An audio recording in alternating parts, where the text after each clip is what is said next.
Hello, is this thing working? Let's see. Let's see. On the stream, I don't think it's working. Settings.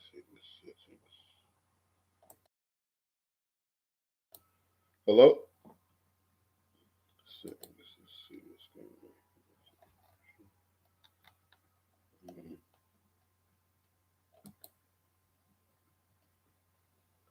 I don't think it's working.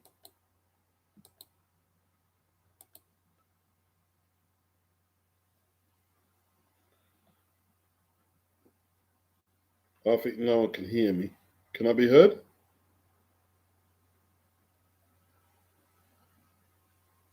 Um, Edit. It's a test. This is a test run, so I mean, no one can say anything. I mean, balls it out.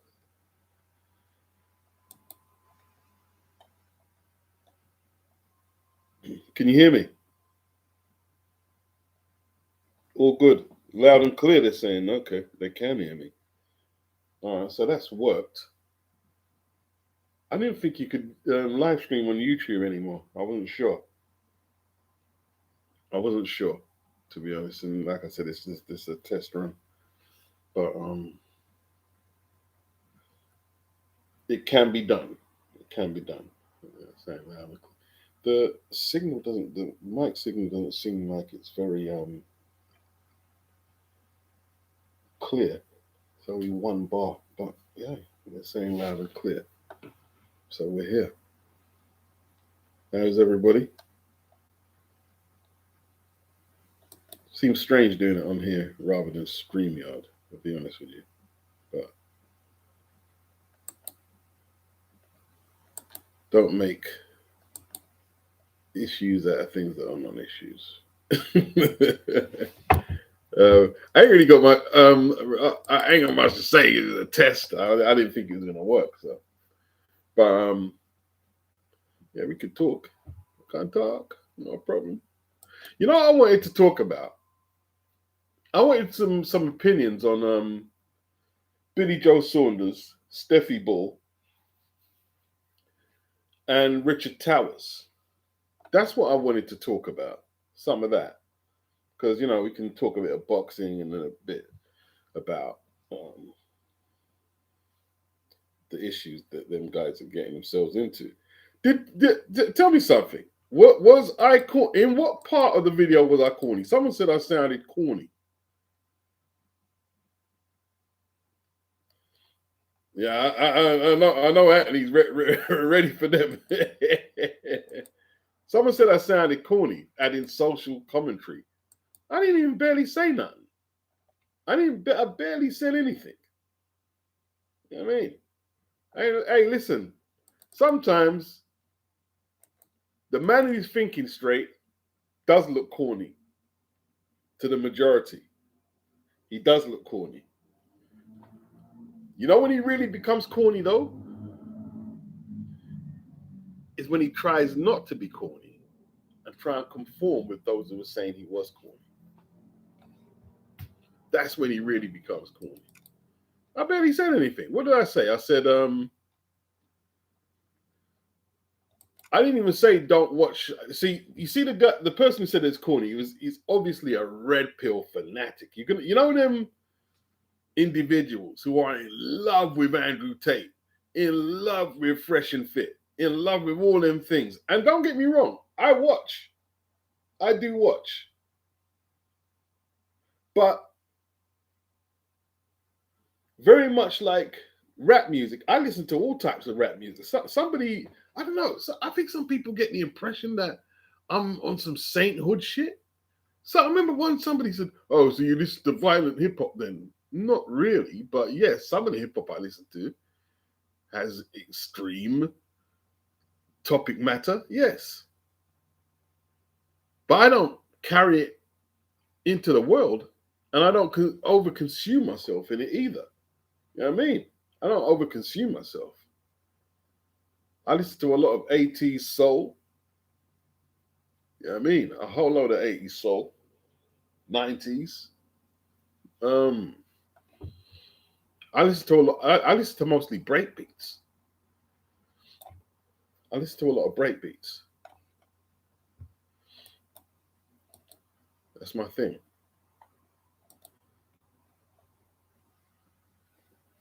So Anthony said the video was brilliant. Appreciate that, Anthony. Appreciate that. See, the thing is, yeah, you see Steffi Bull, he said he did it because lockdown left him a little short and he was scared that the gym was going to close. See, there's other ways of making money. Maybe not as much if you're flipping considerable amounts of Class A product, right? People don't, let me tell you this, yeah? People don't sell cocaine just to make money. Now, it's a bit of a contradiction. I'm trying to weave more. People sell cocaine because there's a lot of power. There's a lot of power attached to flipping coke and stuff like that. You attract a certain clientele of people. Like Anthony was saying, yeah, you're driving sports cars around in Darlington and you mean like Grimsby and Doncaster. No, you can't do that. And that's what attracts a lot of people. It's not just the deed of doing it, it's the lifestyle that comes with it. People buy into a lifestyle. When you see cocaine dealers, they're buying into a lot, unless they've got their head screwed on and they're just trying to get the money and then move on to the next thing. They're buying into a lifestyle. I'm telling you that now. I'm telling you. And I know the type of people I'm talking about. You know what I mean? Yeah. So he tried to fool the judge. The judge weren't buying it. You know what I mean? The judge weren't buying. So how come they didn't mention that there was a rise of cocaine dealers when the coronavirus was in full effect? Come on now. Come on now. Although, hey, listen, the coronavirus flattened a lot of people's businesses and a lot of people's livelihoods, and they still haven't recovered from it. Yeah, it did. It did. It did. And he said Steffi's missus is getting her back blown out, probably by one of his mates. Yeah, this is the thing is, life goes on, yeah? You know what I mean? Unless he's got some incredible DICK, yeah, that's what happens. Big up Toro, he says, you are the champ, Beats. Much appreciated, Toro. Much appreciated. That's what happens. Life moves on. All I said was, you've got to watch, because what it is, right? The internet, right? Let me tell you what the internet does. It kind of gives people a false sense of reality, the virtual world, where they think the virtual world plays exactly like the real-time world. So you're taking in all this stuff, what they're saying about the opposite sex, and then you get into a relationship, or it might even be a relationship, but just how you're interacting with the opposite sex, and you're thinking this is pretty normal. And the reason you're thinking that is because you've been desensitized to it by the amount of hours you've been listening to it. And now you're talking to this woman and she's thinking, what the is the matter with him? Why is he talking to me like that? And she's not getting it. To you, it's normal. And then you end up in a situation like Rich. Richard didn't hit her. Richard's 6'8", yeah? And he's very athletic, right? He didn't hit her. But Richard thought to himself, well, I'm not banging her up around the place. I can get away with this. He ended up in jail. That's all I said. That's all I said. But hey, here's what it is, man. Some of these people, they love them content creators. Now, I don't even tell them, I don't even tell them not to think, not to watch. I'm just telling you to be mindful. Just be mindful. Let me just get my glasses. I'll read the chat.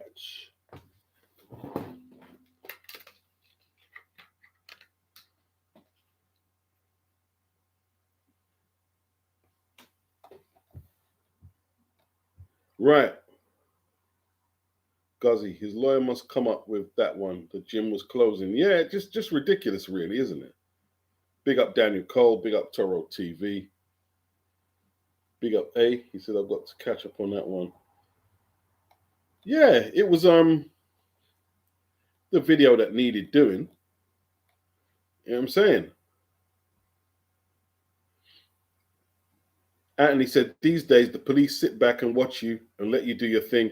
They just sit and collate all the cell site data.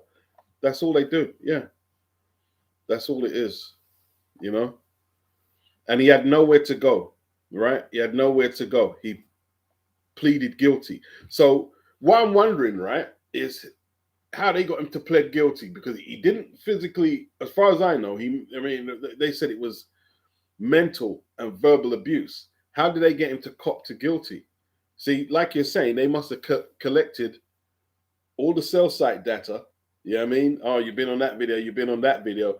And then she's confirming everything they collected by saying, yeah, he tried to get her daughter to listen to Andrew Tate. What kind of nutter does that? Only a nutter would try and get a child to listen to Andrew Tate to make a point. And there was threatening language. He said if they try to rescue her, they're gonna. He lost the plot, man. But you see, Richard, don't say too much. You know what I mean? But seems like a troubled guy, because he went to jail for robbery when he was a kid. They tried to kidnap somebody and hold them to a $150K ransom. But it all went pairs. It all went pairs, didn't it? You know what I mean? Anthony Mackin, my issue with the Richard Towers drama is that what kind of mother are you to bring someone like that around your children? He's a well-known ex-felon with a violent history. See, the thing is, though, Anthony, yeah, if you say what you say to a lot of people, they're saying, they'll say, well, it's still not her fault. And like, we're not saying it's her fault, but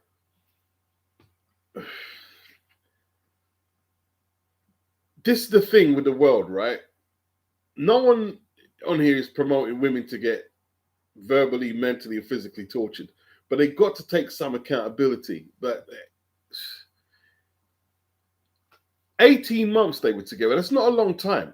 So I'm assuming that he probably played Mr. Nice Guy for a little while, and then within weeks he probably changed. And she probably heard, like you're saying there, someone must have told her, yo, you know, Richard the boxer, he went to jail for da da da da da da. No, Ron, you have that's a fair point. That's a fair point. He could have been affected by CTE, but like I said, he went to jail when he was young. When he was young, he was around 19 or 20 when he went to jail.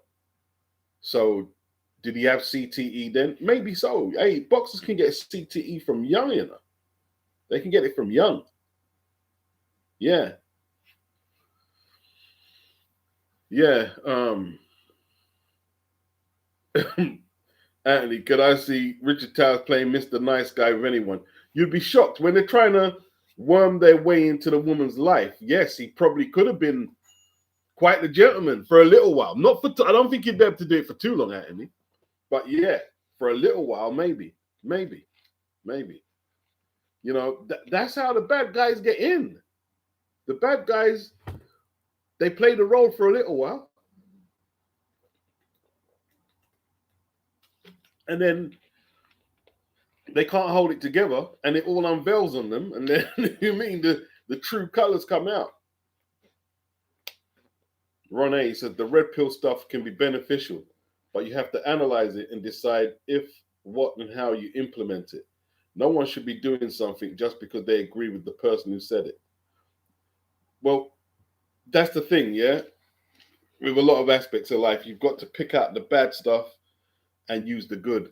And yeah, yeah, pretty sad. It was pretty sad, and he's I don't know what to say. Isn't couldn't he have done something with the boxing, like training or something? I don't know. Put his energy into something more constructive. How did he get involved into such a negative train of thought? And Billy Joe Saunders as well. Can't Billy find something to occupy his life? Do a podcast or something. Do a podcast. But Billy, you know the problem with, remember that time during the lockdown when Billy done that video about if your wife is getting annoying, and he was on the punch bag and he was showing where to hit her, where it won't show bruises and marks, and pretended it was a joke. And there was people online. I remember debating with people, oh, it's just a joke. Why are you taking it so serious? I said, I'm not taking it serious. But it's not comedy either. If you think this is comedy, there's something wrong with you. There is definitely something wrong with you. You're taking it serious. Like, bloody hell, man. Bloody hell. And you know, like around this time, the red pill thing was picking up legs around 2020, 21, whenever COVID was. And I remember on Twitter having so much debates with a lot of younger dudes about not letting that content become your world. Or no, listen, it's not. I don't think it's you know what it is. It's not the content, you know. It's the personalities behind the content. Because Richard really bought into Kevin Samuels. He really bought into it. You know what I mean? That's what it looks like. He really bought into it.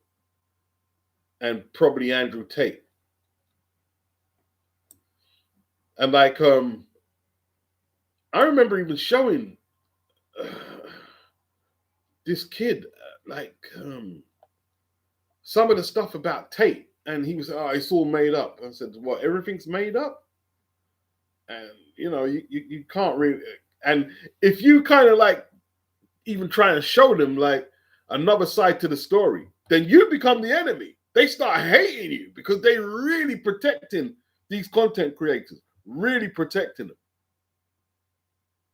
Crazy. Wow.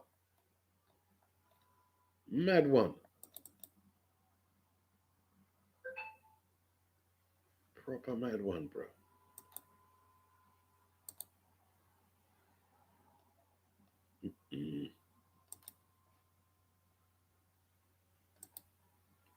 Sorry, guys. Yeah, Richard Tower. Yeah, was he? Yeah, he was training Cash Alley. Yeah, but boxing training and PT does not make enough to cover the rent beats. If you have a criminal mindset, a day job is for suckers. Yeah.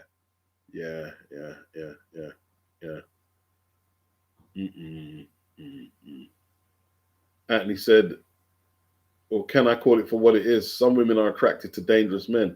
We know this beats, and only a few women are honest enough to admit it. October Red said on your live stream.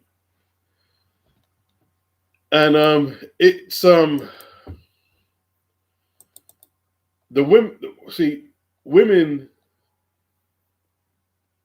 have a lot to cope with.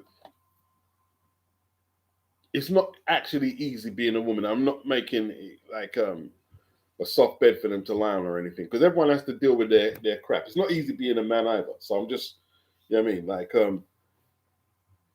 their psychology is absolutely like, I don't want to say crazy, you know, it's complex. It's very complex, very complex. So that's why a lot of dudes are trying to work out. Well, look at the type of dudes you date. then you complain when the relationship goes pairs. But a lot of their decisions are not based on they're based on a lot of primal traits. Like a woman might date someone who she doesn't even realize, but she's clocking it like this guy's going to protect her because he's a bit savage or he's a bit crazy. Like the woman who dated Richard, she probably thought she's got this big former ex-boxer, and maybe she did know about the former indiscretions when he was a kid that sent him to jail.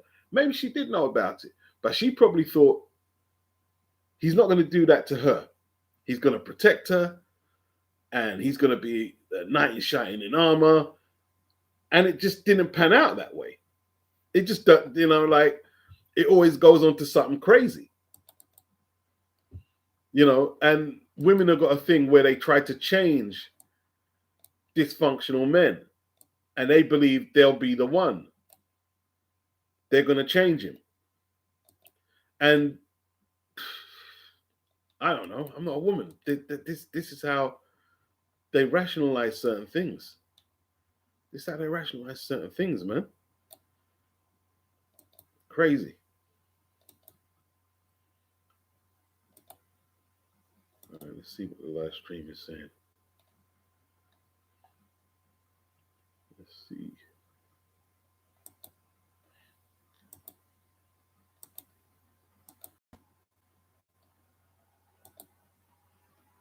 Right. Sassad said he was proper sticky in on Cash Alley in the corner. Yeah, Joe had a nightmare that night there. He looked terrible. Joe, I was like, wow, what's happened to Joe Joseph's fighting, man? Guzzy, Billy's going back to his roots here. Hair coursing, bare knuckle boxing. Wow.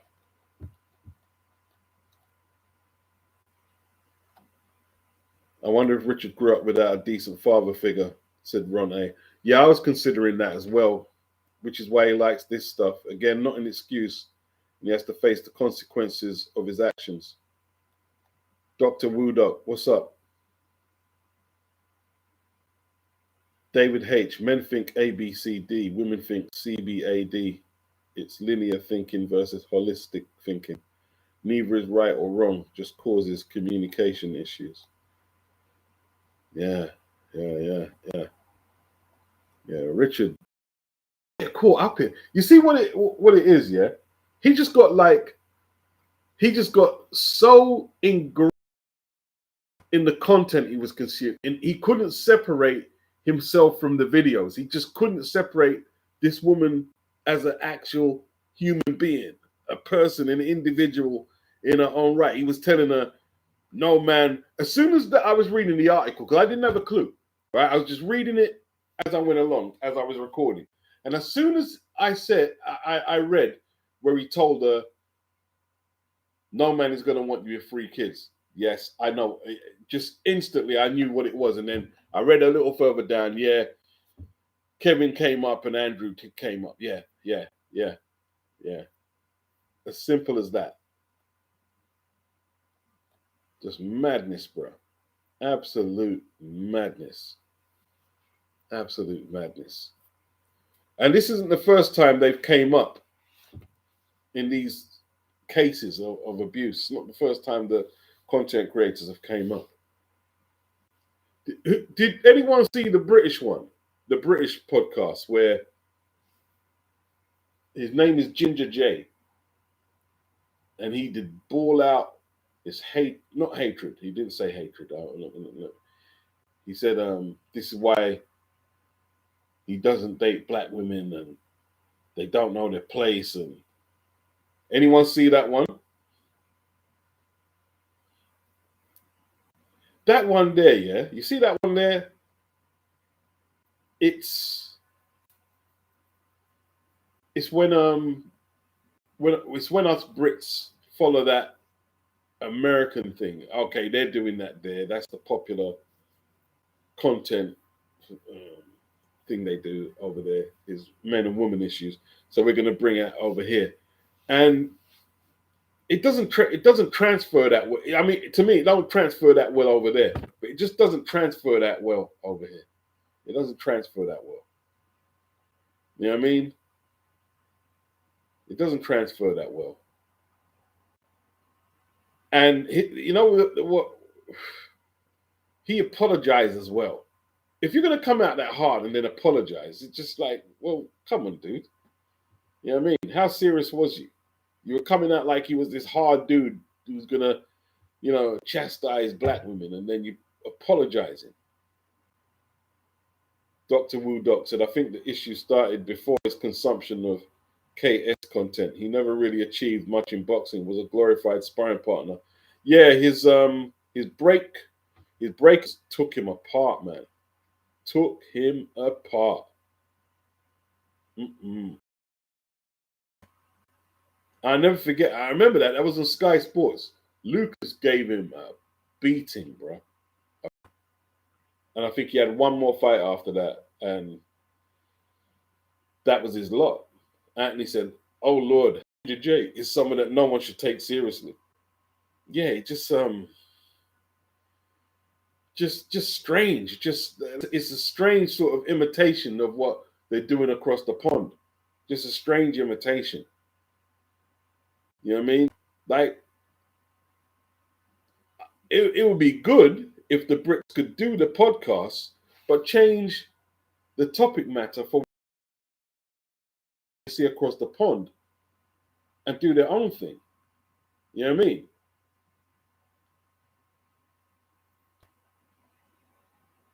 But that takes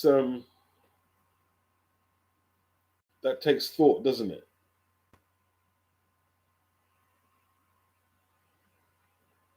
Sassad, I wonder why there has been a shortage of serial killers and the numbers are only going down.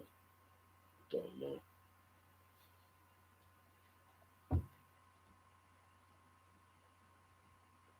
Dr. Wu, I saw a clip of Ginger. He definitely lost his rag. Yeah, he lost the plot. He lost the plot. He lost the plot. He got too excited and he lost the plot. You know what I mean? He didn't want to make it look like, oh look, the women are smalling me up. So he went over the top with his response. You know what I mean? And he lost his slot on one of the podcasts, which I guess was pretty popular. Dr. Wu, big up Dr. Wu. Boxer size Bradley says Conor Ben versus Tim Tszyu at 154 would be an interesting fight. Tim said years ago he wanted to fight Campbell Hatton, but they wasn't in the same league. Neither guy wants smoke with the 154 killers. Okay. Ronnie, a lot of these people don't actually believe what they're saying. They say things to increase engagement so they get more views and revenue. The danger is that some people buy into it. And they don't care. They don't care that there's some kid out there who's hanging on their every word. Yeah.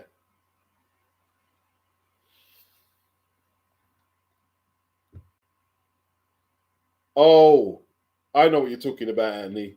Yeah, they're attacking the Indian woman online. I mean, I was thinking the same thing. I was thinking a lot of these people are just very spiteful because they're saying that she frauded her qualifications as a psychiatrist or whatever.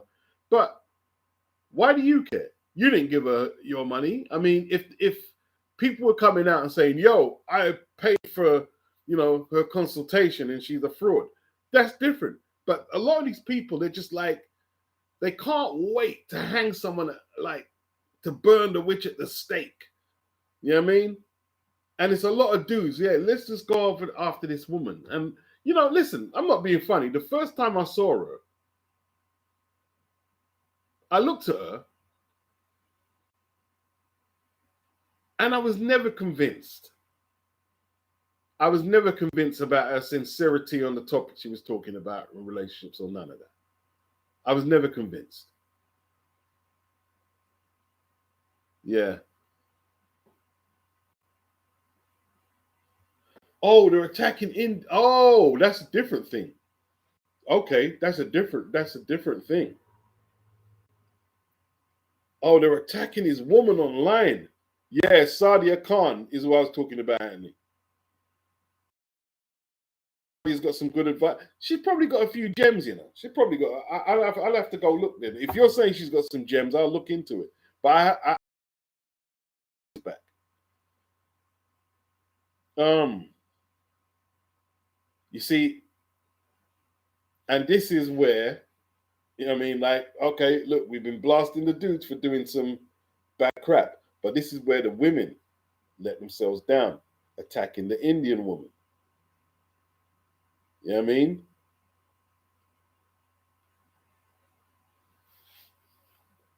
Mm-mm. And that's the thing, man. Like, I don't know, man. I don't know. A lot of people like drama. A lot of people like drama. It's like when the incident went down. I think it was in Peckham. It was at the Indian store where they do women's hair and beauty, and the girl came back with issues with the weave she bought, and you know it went into what it did. You know, handbags, I mean, whatever they were doing, and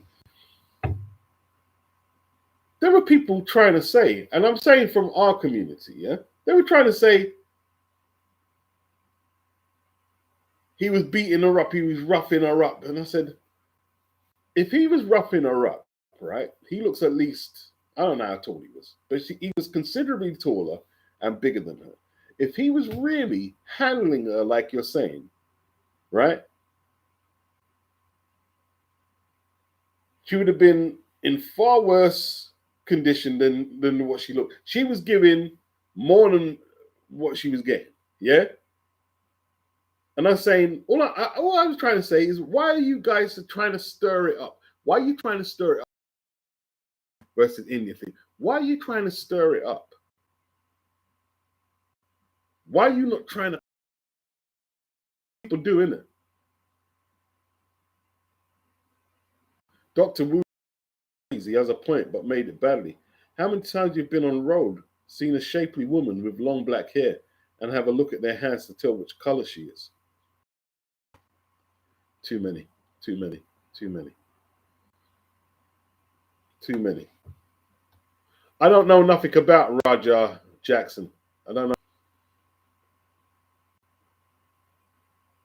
Anthony says Sadia gets a lot of hate from the women because she exposes a lot of their F3 online without sugarcoating. Okay. But they exposed her for using a filter. She was using some filter or something. But I don't know, man. I mean, see, it was a guy exposing it. But you see, all these, she's got a filter, she's got a filter. Yeah, yeah, yeah. You would still, you know what I mean? You would still try and get with a filter or no filter. You know what I mean? A lot of people come online and it's always something, try and be something they're not. You know what I'm saying? You know what I mean? Like you're dating 7, 8s, and 10s. You know what I mean? You could just turn down most of the women that you see. Come on now. Come on now. You know what I mean? Most men are grateful when they get a little attention from a good looking woman. There are exceptions. There's some men who can, you know what I mean, who can just brush them off like, you know what I mean, you can pick and choose. But most men can't. Most men can't. Yeah, I still stick with what I'm saying though. The Sadia thing, we got a bit of an overreaction. I mean, there's lots of people who lie about their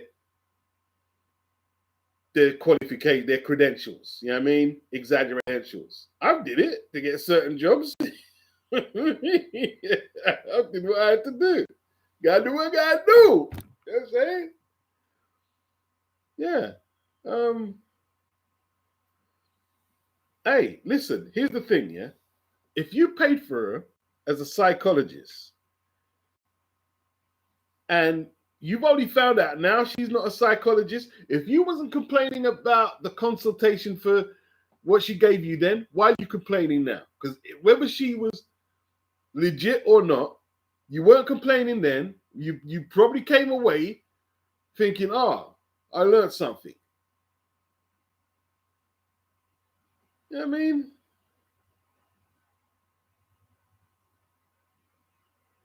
Yeah. And he said, haha, me included, I'm grateful when I get a little attention, even if it's from someone I'm not attracted to. Yeah, it is what it is. It is what it is. Most dudes are in that position. But when you speak to most, especially online or whatever, it's always the big, yeah, I mean, like, you know, they're so assured about everything. You know what I mean? They're so in control, you know what I mean, about finances, women, everything. They're like, you know, flipping hell. It's just like, fucking hell, man. Sometimes it's like, it's hard to breathe around them, isn't it? That's why a lot of dudes find it hard to be themselves, isn't it? Yeah. Dr. Woodok, Sadi got heat for acting high class, but was a ratchet side piece. The audio was damning in what she said to the man's wife. Yeah, but they were going back and forth, innit? There's no big deal. That's what women do. She's not. Listen, don't try and hold her to a standard of ogre. Women do that when they're going back and forth. They cat fight. Come on now. They cat fight. They cat fight.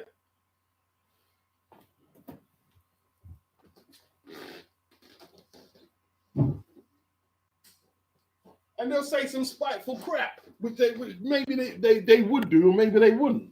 They say some spiteful crap.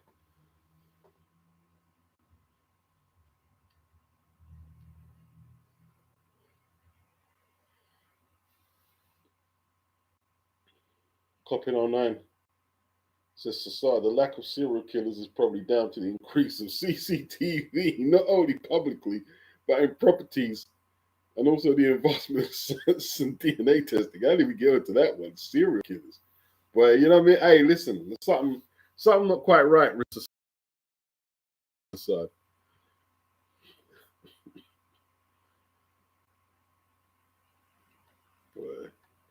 Who's going to win out of Fundora and Thurman? You think Keith can do anything with that fight? Anyone? I mean, 20 odd minutes. It's a sort of strange. The questions he brings up at times. Strange youth, but very strange youth. But it is what it is.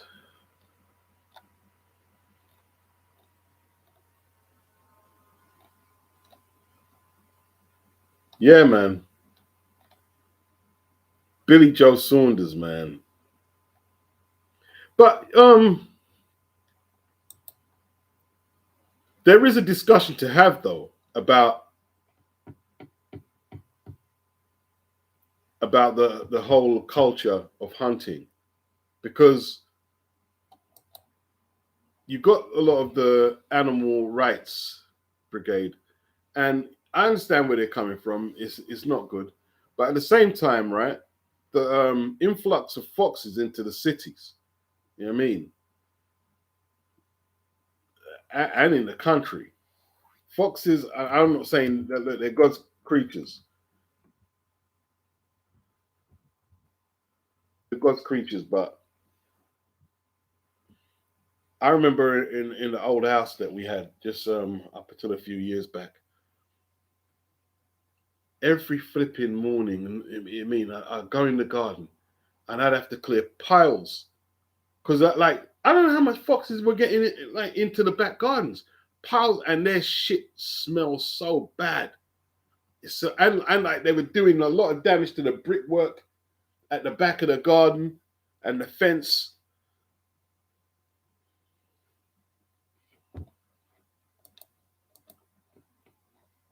In the country, they eat a lot of the farmers' stock and stuff.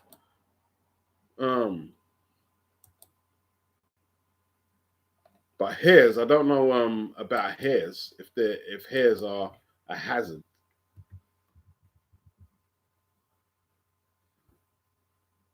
Hare coursing. Are hares an issue in the country? Let's see what we get.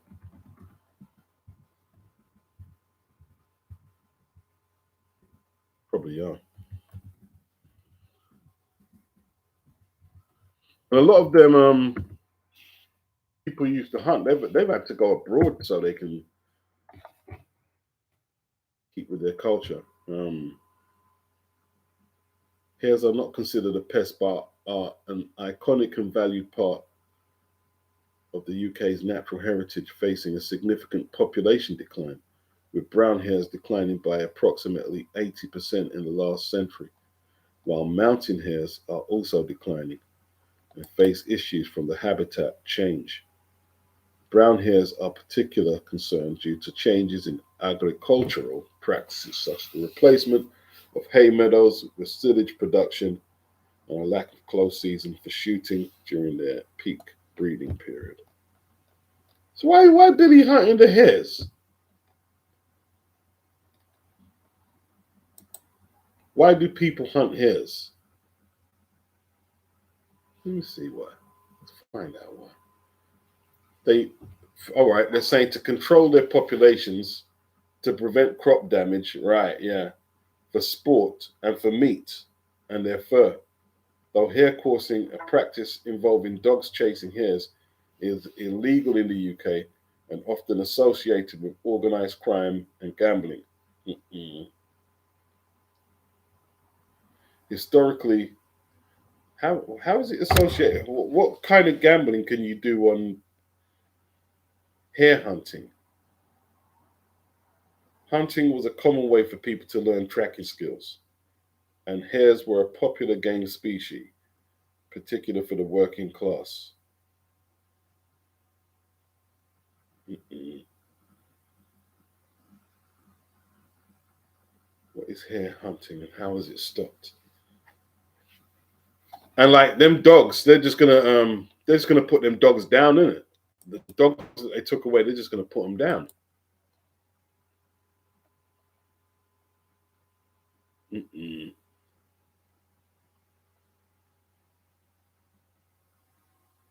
Anthony said fox hunting is an integral part of English culture in the countryside. But they banned that, isn't it? They banned it. Haven't they banned it?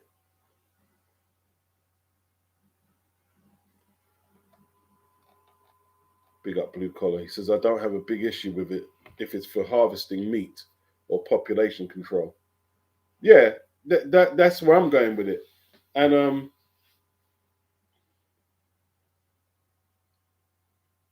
at first I was kind of like, oh yeah, you need to ban it because I was ignorant. And then when I read about like pest control and how much it actually costs, not just farmers but the livelihood for people who live up there, and I had to kind of like adjust my thinking. Yeah. Oh, Ron A. Maybe they gamble on which dog can get the prey first. Okay. Okay. I hear you. I hear you. Wow.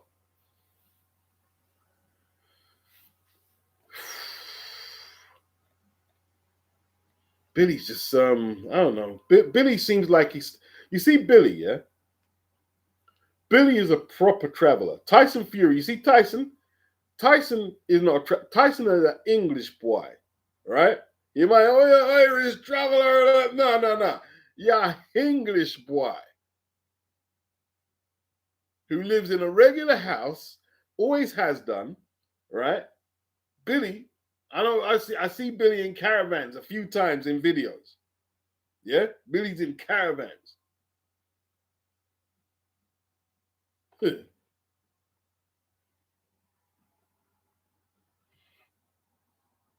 Beats, if you have 60k spare, Henry Cooper's 9 carat Lonsdale belt is up for auction. They've been sold already. Someone might be selling it again. Then how are they selling it for 60k?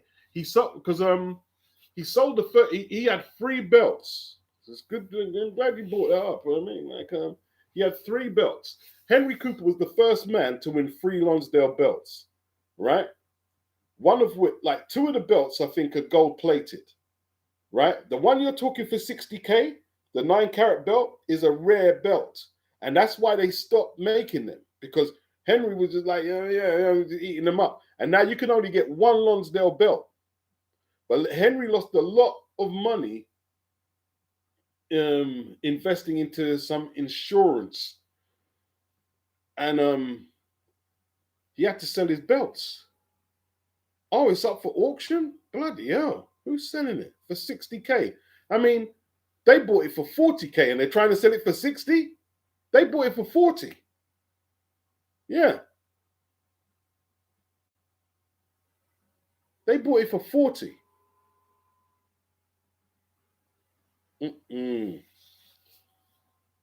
That's crazy.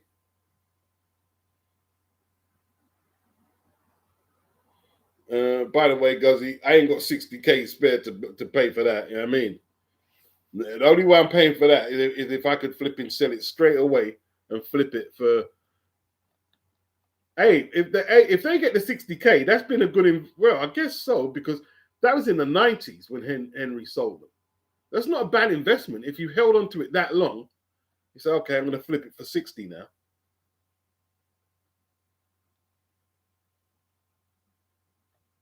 Okay, 50, 60 is the guide price, says Guzzy. Yeah.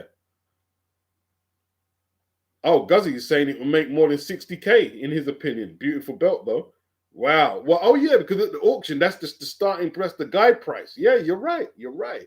You're right. You're right. You know what I mean?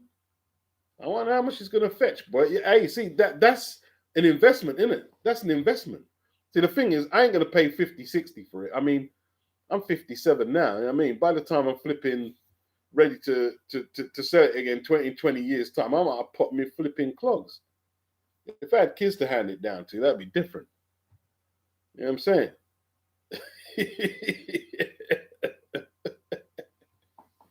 It would make more than 60K. Yeah, let me know, Guzzy. Let me know. Let me know about the winning bid if it comes up. Wow.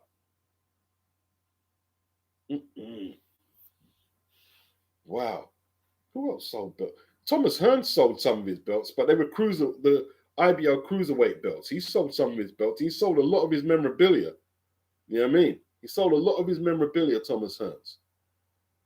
And he sold some of his replica belts. Yeah. Johnny Basham. Johnny Basham, bro. You guys don't know them names. You know what I mean? From he was a welterweight, was he a British and European welterweight and I think middleweight champion. I can't remember what belts exactly, but it's around welter or middle. There wasn't no light middle back then. This was in the 1920s. He once fought an opponent, and the opponent died as a result of the fight. And he went to court. It took him. He went to court. He got off because they said the contest was carried out in a sporting nature, so they're not gonna lock him up. And his belt went on auction and it didn't sell. His wife tried to sell the belt because she was broke when after he passed away. It didn't sell. The belt didn't sell. You know what I mean? Yeah. That's crazy, man. Hey, Muhammad Ali's family, they sold the belt that he won from George Foreman. Did you see that WBC strap he won from Foreman? They sold that. They sold it for about $6 million. Yeah. That's when he passed away. He probably told him to sell it. Don't hold on to it, sell it.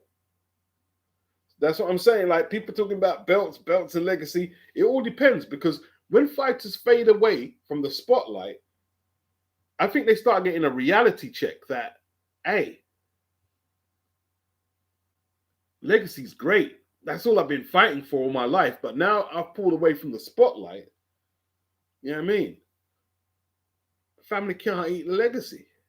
Can't eat it.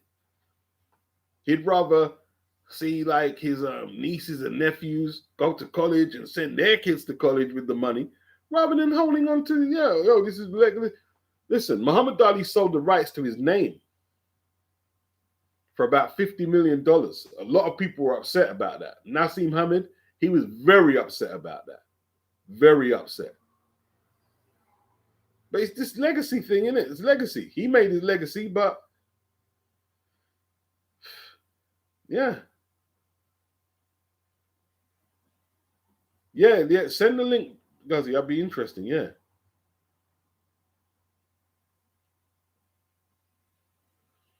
Wow.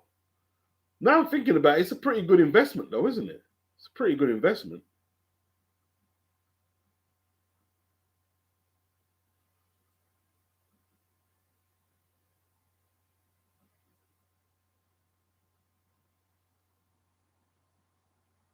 What are you talking about, Mohammed? I don't understand what the question you read. You said Mohammed who beats. See, Anthony hit it in one. There are no pensions in boxing. That's why they are scrapping for everything they can in retirement. And that's why they're coming out of retirement. And that's why people are saying they hate the Mayweather Mike Tyson fight. But they're both businessmen. That's what they are. Like, they're still functional enough they can make these decisions for themselves. If you're not paying for it or you're not attending the event, why are you like, we want to boycott? Well, what? Like, I don't get that. Yeah, they don't do them 9 carat jobs no more, guys. You can't get them no more. These jobs are gold plated right now. I think they're gold plated. Yeah, they're gold plated. And Henry won 3 of them. He won 3 belts. After he won the first gold one, he started gold plated. Yeah. Blue collar. What do I think of Stephen Fulton versus Oshaki Foster? Solid fight. Leaning towards Fulton myself. I don't know. I don't know. Oh, it sold for 62.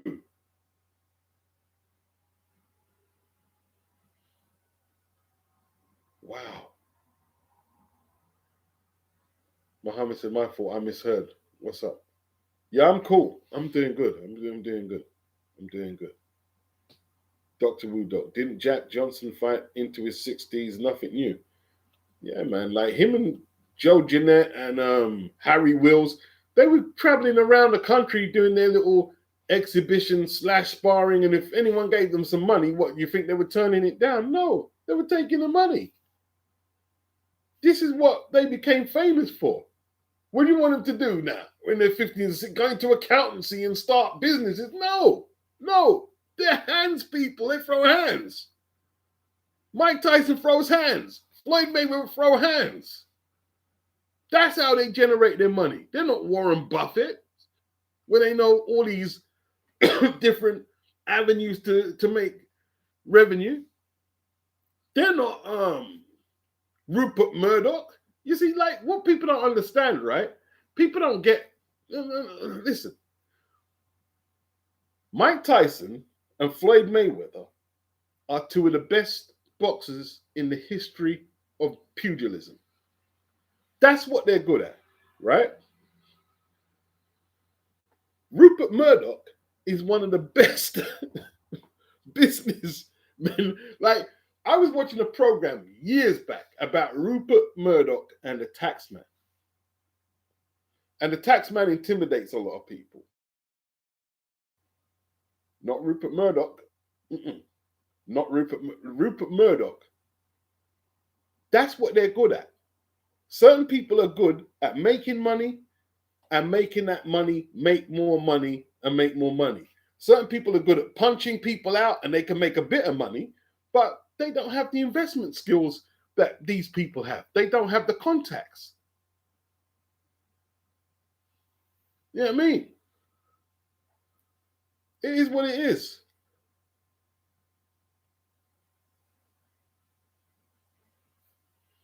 Yeah, Jack Johnson probably did go into wrestling blue collar. Yeah, more than likely. If it paid, he'd do it. If it paid, he'd do it. See, what people you know what they think, blue collar? They think that the boxers back then wouldn't take the Jake Paul fight. They think that, oh, Jack Johnson would, on principle, he wouldn't fight Jake Paul. Jack Johnson would fly into that ring with Jake Paul. And so would Jack Dempsey, And all them old fighters would, like Archie Moore. You think Archie Moore wouldn't fight Jake Paul? Archie Moore fought 3 wrestlers. He fought 3 pro wrestlers with limited boxing experience because he was getting paid.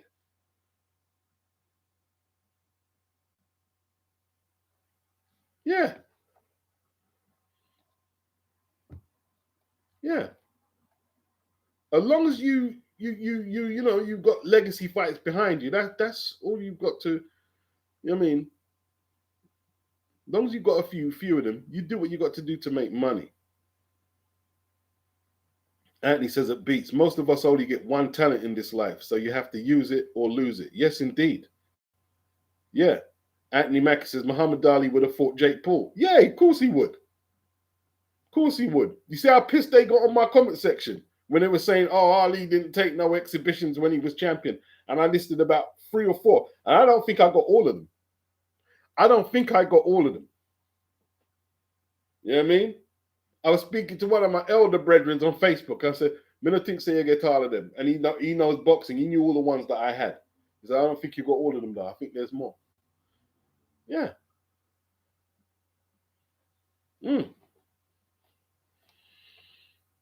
Yeah. It's prize fighting. Like Mayweather said, it's prize fighting. They want to make money. They want to make money. Remember Bradis? You're telling me Maris Bradis ain't a serious fighter? He's a serious fighter. The man was making rap songs to try and get the Jake Paul fight. Do you remember that rap? Yeah, he was spitting bars.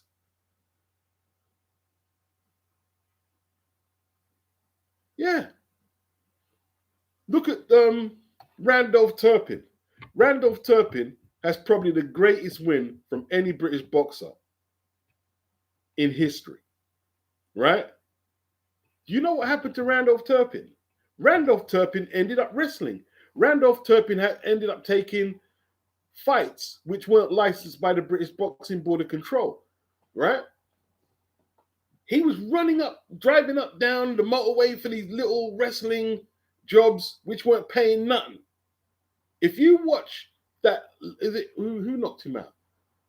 Yolande Pompey knocked him out. When he knocked him out, he bounced off the canvas. And this is when he was old. Bounced off the canvas, right? And I remember the documentary's not online no more. I wish I really should have flipping downloaded. I was so pissed I didn't download the documentary, right? Let me tell you, right? After he lost to Carl Bobo Olsen for the middleweight title in New York, right? He's on the slide. He went to Italy to to defend his European title against Mitri. Can't remember his first name, an Italian named Mitri. Good fighter, actually. And Randolph Turpin got knocked out in the first round. And the guy in the documentary said, oh, yes, he had a series of ailments. You know what I mean? When he fought the Italian Mitri, his eyes were punched out of alignment. And them days, they didn't have surgeries to correct them things there or you know what I mean? Like, you know what I'm saying? Them days, you were dunners, proper dunners. Proper dunners. Yeah? He was working in a scrapyard.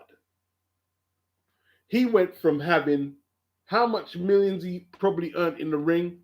Maybe not millions, but I don't know. What was his personal fortune? Let me see. How much did Randolph Turpin earn as a boxer? He earned an estimated 300K, right? But before you say that's not a lot of money, right? You're not taking into consideration the inflation, right? He won that world title from Sugar Ray Robinson in Earl's Court in 1951, right? But he made bad investments. He had tax debts. He lent a lot of money to a lot of people. And when he was broke, he was going around to these people who he lent the money. Oh, have you got my money? No, they ain't got no money for you, bro. Yeah. Yeah. They ain't got no money for you. He made around 70K for the Sugar Ray Robinson rematch. Right? He used to train in this castle. It was the documentary was dread. And like when they took it, where's the documentary? It's gone. Channel went and everything. He used to train in this castle, right? And his plan was to get other boxers to train at the castle. And it was weird because he'd be training for a fight, and then the public would be at the castle because it's Randolph Turpin. And he'd look like he was distracted trying to train, and he lost money into that. He put money into his wife trying to start up cafes and whatever businesses. Money gone, cleared out. The man ended up in a scrapyard, in a work, and there was video footage on the documentary of him working in the scrapyard. Yeah. Wow. And you know, they say he killed himself. They say he committed suicide, and they say he tried to take out his daughter. Yeah, he committed suicide in the 60s. Mm-mm. Yeah. They don't have, see, what people, when people say, oh, no, what you see, they don't have the skills that probably you don't have, that you have to make money.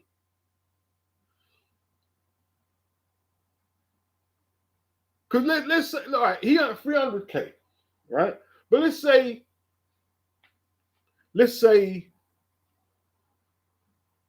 you work in an office, right? You just work a regular office job.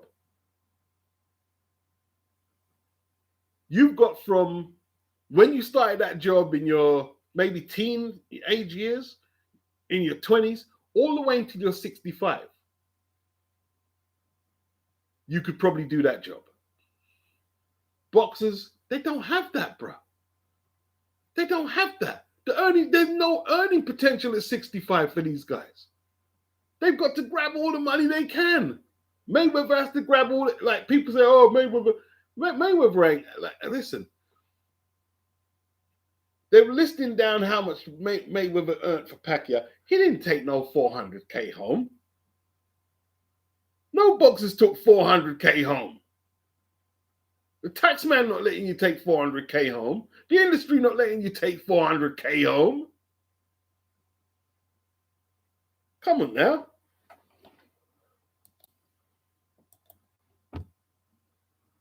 Yeah.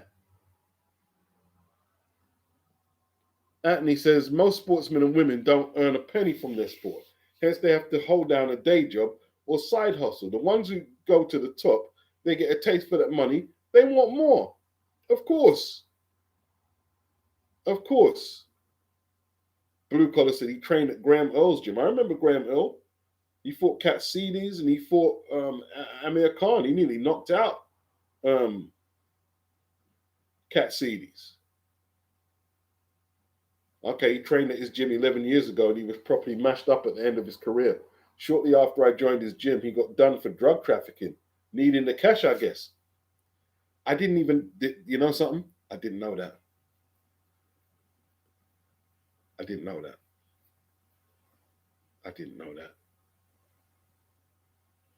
Yeah, just like Steffi. You know what I mean? He got done for drug trafficking. Yeah.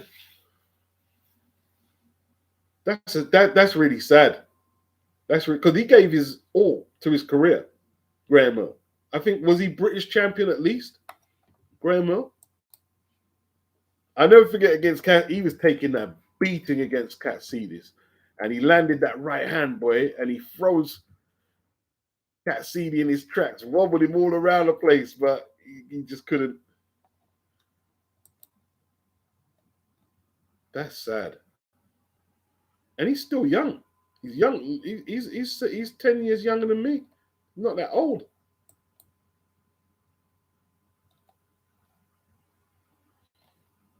He wasn't that bad a fighter.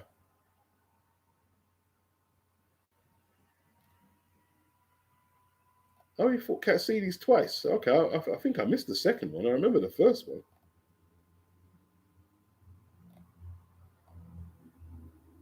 Yeah, see, British Commonwealth. See, a lot of people think, oh, you see the British champion, he probably got money. And nah, bruh. I mean, listen, they earned a fair bit of whack, right?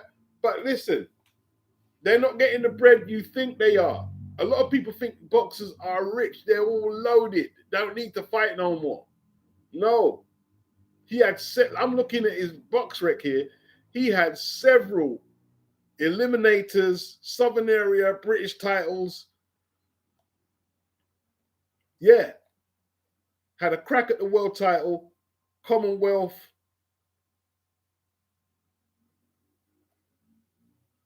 He won the WBU belt here. Yeah. And yeah. Drug trafficking. Yeah. Drug trafficking. Can't fight no more. If he had the ability to make the money, he would have went back in the ring, but he didn't have it. He didn't have it. I used to quite like Graham Mill. I used to like Graham Mill. I didn't know that, bro. I didn't know that.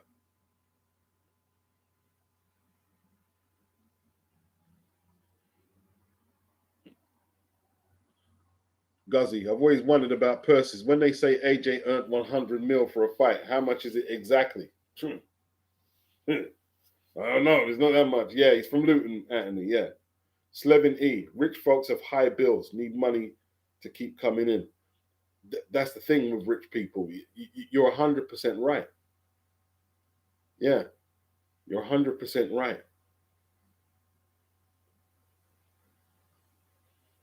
That's why a lot of the actors, not a lot of them, but there's a certain section of actors who got out of Hollywood because it's a mindset. They got out of Hollywood for a more modest lifestyle. Yeah. I believe Mongoose Summer Povetkin's record is scrubbed. Yes, I do believe so.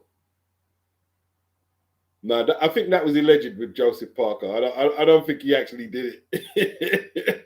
Yeah, no, I don't think Parker was shifting yayo. I mean, I remember when I read that story about Joseph Parker. That was crazy.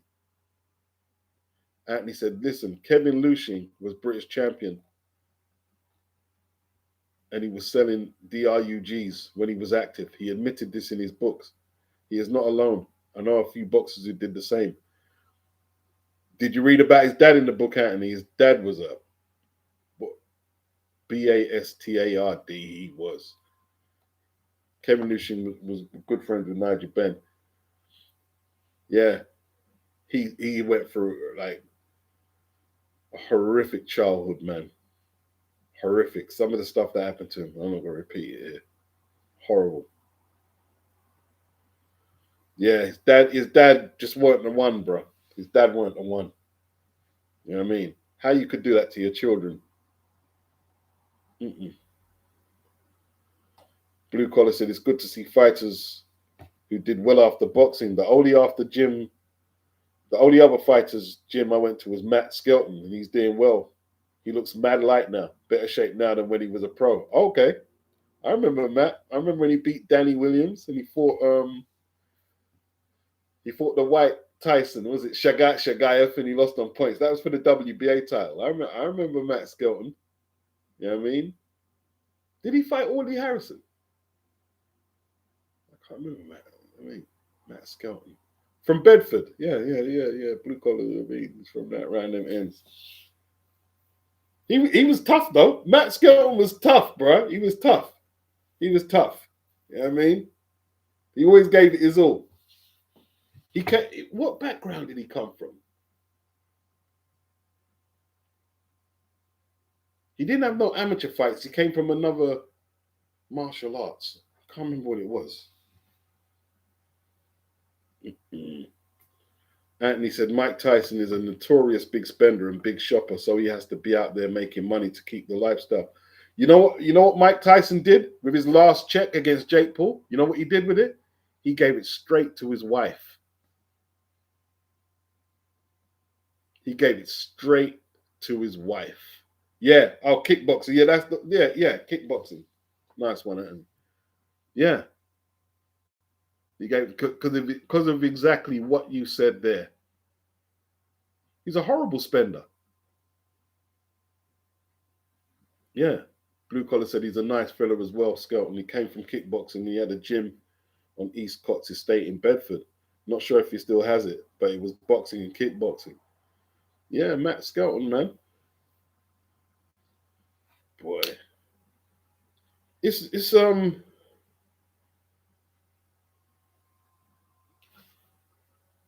hard road, isn't it? Boxer size Bradley. Don't like when people say boxing was founded by gangsters. Originally, it was gentlemen James Figg and Jack Broughton trying to clean up the streets. Organized crime wasn't in boxing until the 1920s. You're not totally correct with what you're saying, though. You're not totally correct. Like, a lot of the fighters who came from Ireland, from the bare knuckle days, right, into America, they were thugs. No disrespect to the Irish people there. Them man were some thugs, kidnapping their opponents, and yeah, if you were unalived, they were proper thugs. Trust me on that. What was the guy? Is it Morrissey was one of the first? I can't remember what belt he had, and I'm not going to try and quote the story. No, they were some thugs, bro. They were some thugs. Trust me on that.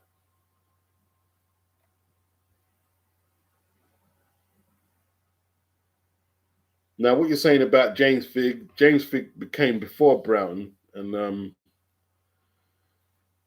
Broughton, he brought in the London prize ring rules, and they tried to clean it up a little.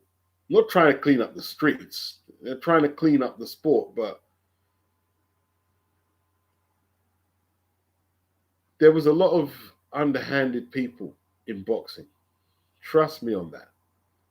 You know what I mean? Like the areas you're talking about is when a lot of the lords and uh, the dukes or whatever people with titles would send a stable boy out there to fight. And a lot, I mean, like, it wasn't nice, bro. Yeah, Mike's got to let his wife control the money. Yeah, Anthony, yeah.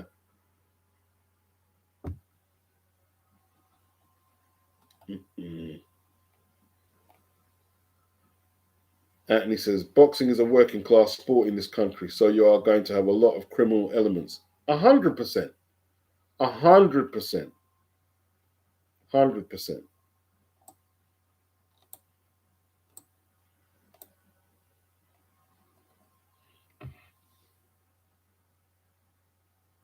Anthony said he used to train at a boxing gym local to me in 2024, but I stopped when I realized that there was much of an ex-prisoner culture in the gym. There was far too much prison chat. Yeah. Well, that's where a lot of the pop. You mean man like Terry Dunstan and them man, they're road man, isn't it? Yeah, yeah. British cruiserweight champion, good fighter. You're the road man. Anthony Mackin, the owner of the gym, served a 12-year sentence for GBH. Yeah, it's kind of like when I used to go Tottenham Enterprise, man. That old white boy, no one messed with it, right? And I lived in a so-called Black Hood area. No one messed with the old him or his son. Nobody rapped with them man there. Nobody. Yeah. You can't be no punk running them gyms in them areas, like West Ham or certain areas. You can't be no punk or wherever you guys are outside London. Nah. Can't be no bitch. Real crap, bro. Mm-mm. Yeah. I hear what you're saying, Anthony. 12 years for GBH. Yeah, yeah. See, like areas like West Ham, they were heavy. Them kids were heavy into boxing, bro. Heavy into boxing, and they had some proper scrappers. You know what I'm saying? Yeah, and gangsters. You know what I mean? They're gangsters. Yeah, but boxers always had them. Like where you think people like Benny Huntsman? Who was saying what he was saying? Boxer size Bradley. You ever hear of Benny Huntsman? That's British boxing, yeah. Benny Huntsman used to work with the mob. With and Jack Solomon was a respected promoter. He was like the first big British boxing promoter. You know what I mean? Yeah. Mm-mm.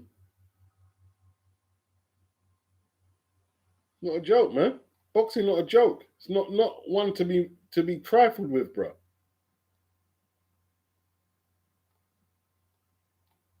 Yeah. There was fixed fights over here. They were talking about one of Jack Solomon's fights. I can't remember who was it. Was it Lee Omer? He came over here, I think, against Bruce Woodcock, and a lot of people. They said, I mean, according to their accounts, yeah, it was fixed. Yeah.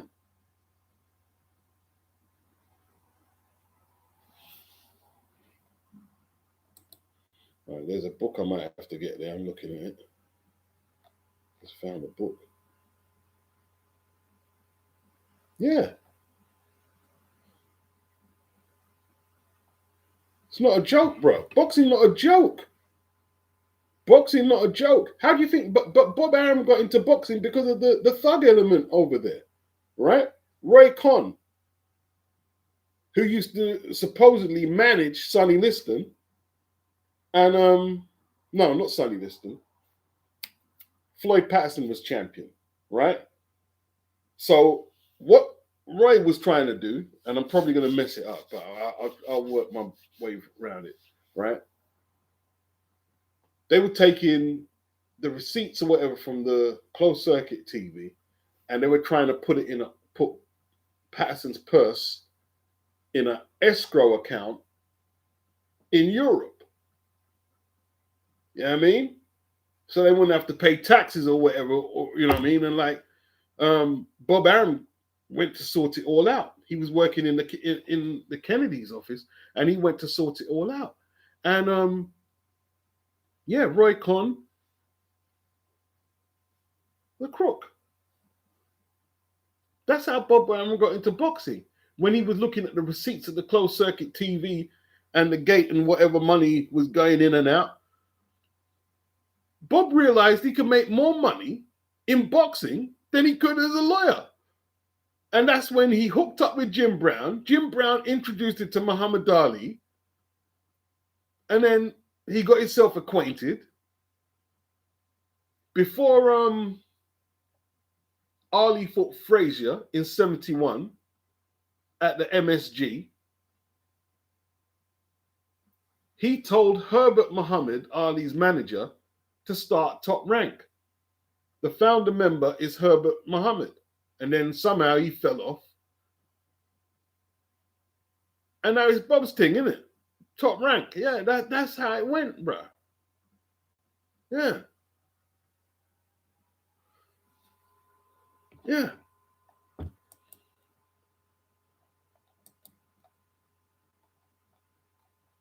He got in investigating the gangsters. Yeah. Anthony said some of the guys were turning up with ankle bracelets at the gym, either from out of the pen or bailed expecting a prison sentence soon. Mm-mm. Mm-mm. Yeah. It's not that don't seem like a great environment, Anthony. Yeah. Doesn't see that gym. Yeah, a lot of the gyms, yeah, like probably maybe not so much now, but yeah, back then, a lot of the gyms. You see, back then, like when you used to have the Royal Oak, the gyms over the pub, Terry Lawler's, yeah, they had all sorts of geezers going in there, mate. You know what I mean? Frank Bruno, Mark Kayla, them days, all sorts of geezers. Yeah.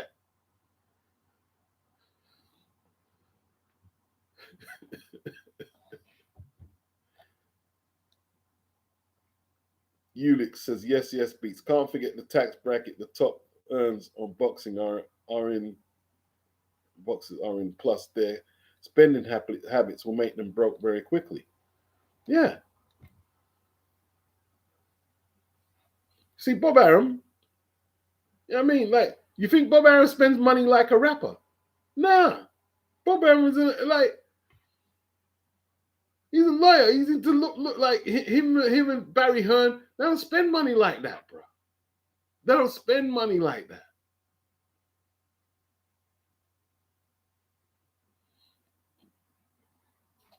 They don't get a whole load of money and say, "Yeah, I'm going to buy this big car and that." No, they don't do that. They don't do that.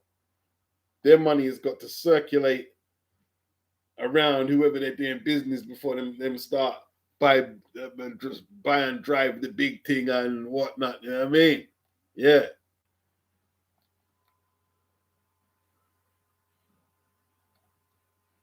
That's how they're rich. That's how a lot of people are rich.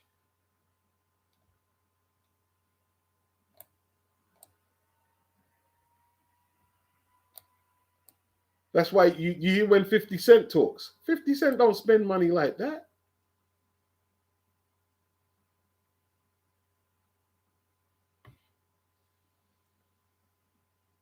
Yeah.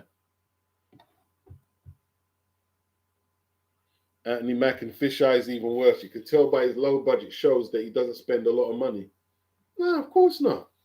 He's an Islington boy. He's from the Islington. Islington, I mean, them, you see, when he lived in Islington, right, he was doing them unlicensed shows at the Rainbow Theatre, which is just around the corner from Islington. You know what I mean? And that's where the men learn. That's where they learn. Man don't spend money like that. They want to keep their wealth.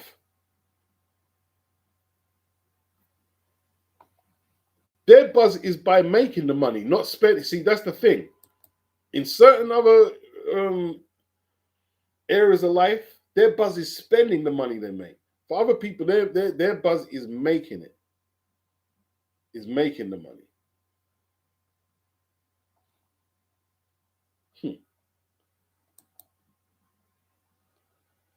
Wow.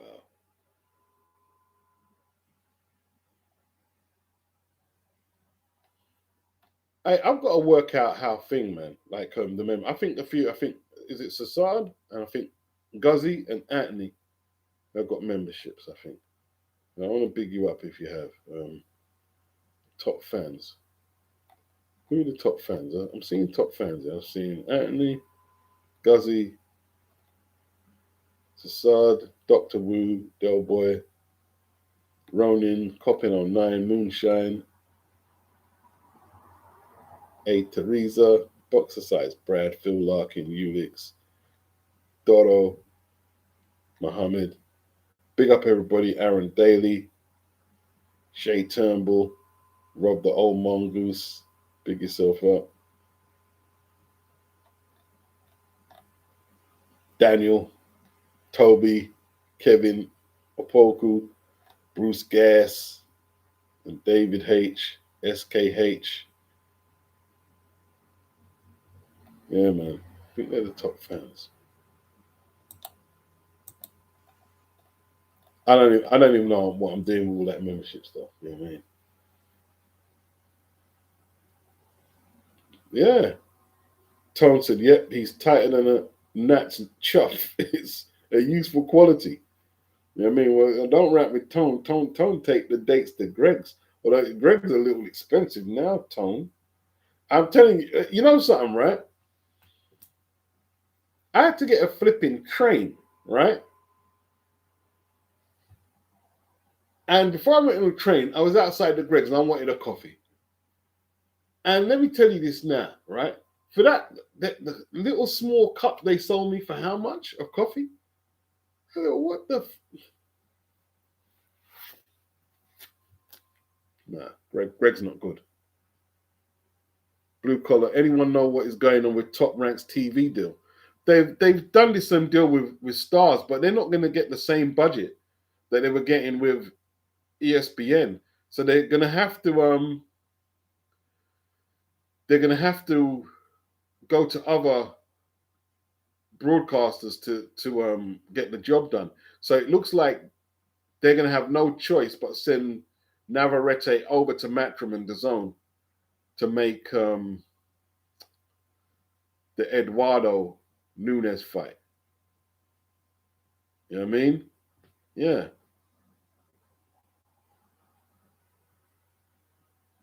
I haven't got a clue what Stars is. I haven't got a clue. No one knows what it is. No one knows what it is. It's weird, isn't it? Like, what has happened to boxing? Top Rank, we don't know what they're doing. And right now, you know, all the outsiders are running things now. Jake Paul. Although, hey, listen, you see, Dana, they're gonna have to postpone the votes for that UBO thing because people have just been just not rocking with Dana. They're not rocking with him, bruh. Ronda Rousey's mum, Nonito Donair's wife. There was a flyweight at the UFC. They're not rocking with Dana. So they might have to postpone the vote on whether they go through with this UBO thing. Yes. Yeah. Mm-mm. Yeah. Navarrete versus Nunes would be a crazy fight, man. Crazy fight.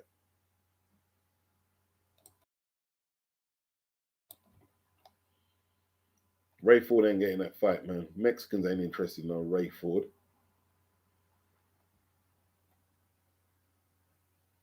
Mm-mm. Boxer or at BBC. What's happening with that deal there, man? They Adam Azim, he's got news about his new situation. We haven't heard it yet. It's a TV station in America, yeah, Ulix. I've never heard of it. Never heard of it.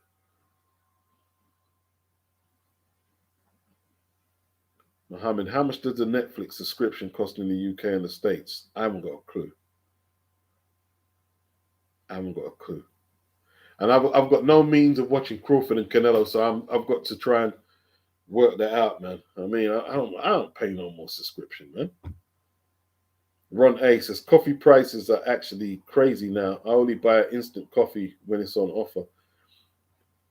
Yeah, what was it? Costa shops there. They do a better deal than Greg's though.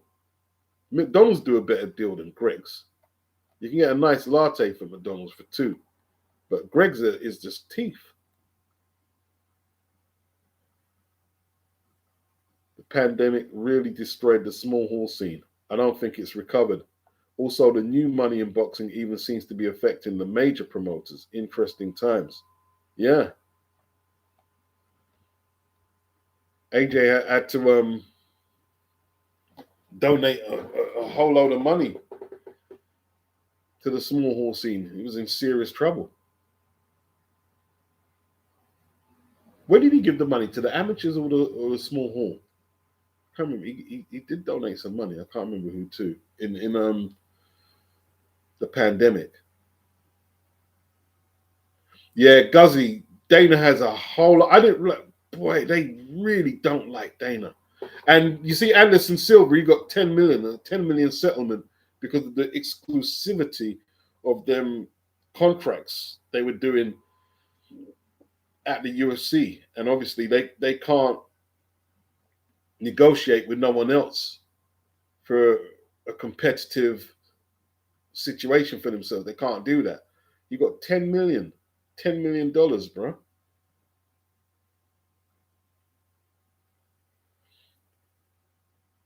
Blue Collar, the cheapest Netflix subscription is about £6 or £7, and you can watch it on PC. I don't watch a lot of TV though. That's the thing, man.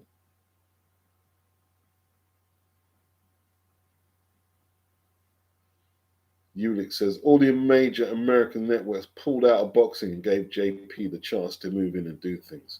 How does this thing work? How long can I stay? Can I just stream unlimited now? You know what I mean, I don't know. I haven't got a clue. I haven't got a clue. Wow. Yeah, I think you can have blue. You can definitely have Netflix on your phone, Mohammed. You can definitely have it on your phone.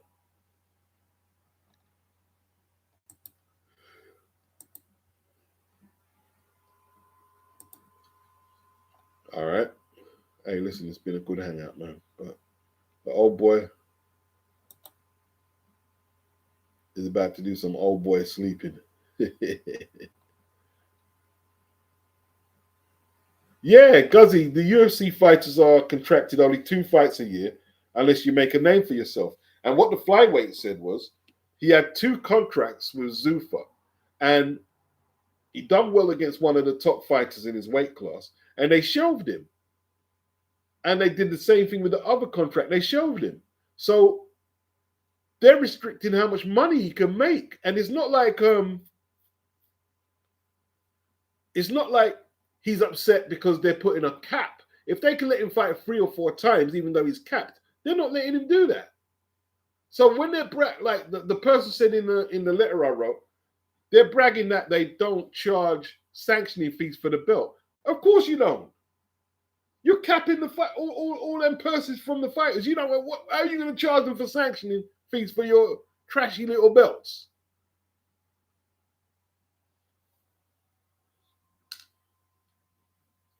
So I was looking into it. I was saying, I think I'm not sure if Turkey got the right man. They're just not. No one likes Turkey.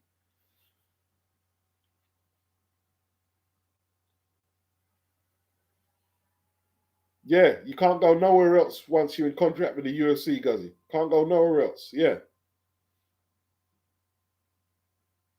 Ulick says Zuffa was bought out in UFC and the belts are franchise champions. What do you mean by that exactly? A franchise. What was a franchise champion? They don't have to do mandatories, I believe. The franchise champion. They're okay. They're not the actual champ. So, what are you saying? There's more one champion in the weight class? Because that's what was happening with franchise champions in boxing with the WBC, wasn't it? Like Lomachenko, he was the French fry champion for a little while, and Devin had the other strap. Wow, flip it now, bro. Yeah, see, boxing is crazy. It's like either people are really struggling, like Ben Shalom, or looks like Top Rank is struggling, or you got Turkey. Mm-mm. Ulick says, I mean, the titles are in house. No other organization but UFC control it. Okay. Tone says, Turkey don't half talk some bollocks at times. Yeah, well, what fight was Turkey trying to make the other day? Which was bizarre. I can't remember now. Yeah. Boxing's just crazy, right? It's just fun. I mean, boxing is crazy. Boxing just triggers people in it.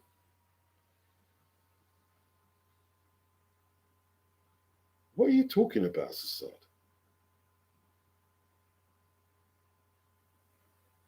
Are you all right, Sassad? You sure you're okay?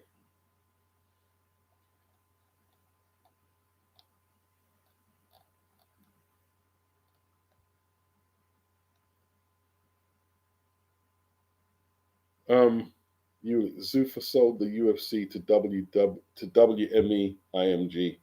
Anthony Mackinson at Beats. What are the top paid individual sports globally? Is it football? Big up Chris Mateus. Big yourself up, Chris. Football must be up there, man. I mean, if you're looking at like the league, Serie A, Premier League, La Liga, Bundesliga, and whatnot. What's the highest? Maybe not though. It could be basketball. What about? I don't know.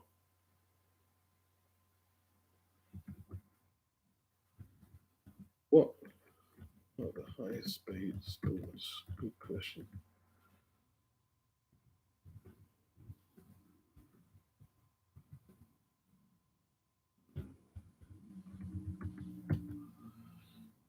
Highest paid sports based on athletes' earnings include soccer,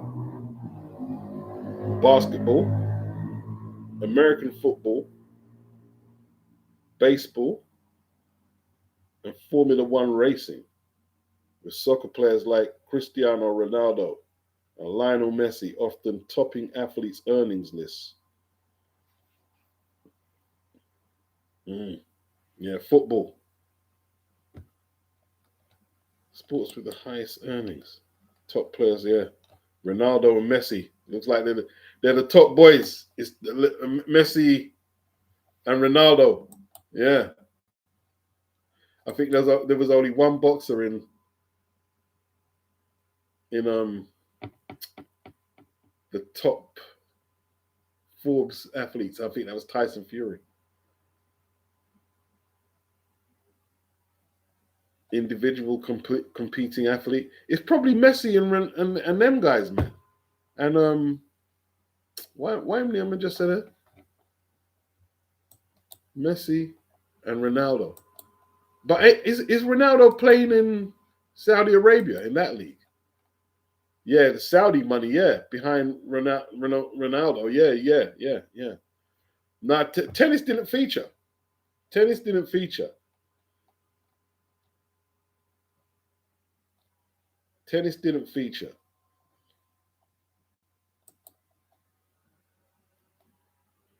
Sassad says, what was up with your last comment? Oh, you're saying type in Y, Gay, interview on YouTube, bro. Right, I don't know what you're talking about, Sassad. There you go, cool. Copin 09. What's your thoughts on Turkey streaming sparring sessions live on Ring Magazine channel? Well, I guess if the boxers are signing up to it, seems a bit strange. No, go for the Mecca, Anthony. Go for the Mecca. The Mecca. Muhammad said that's easily Cristiano, Messi, and LeBron. Okay.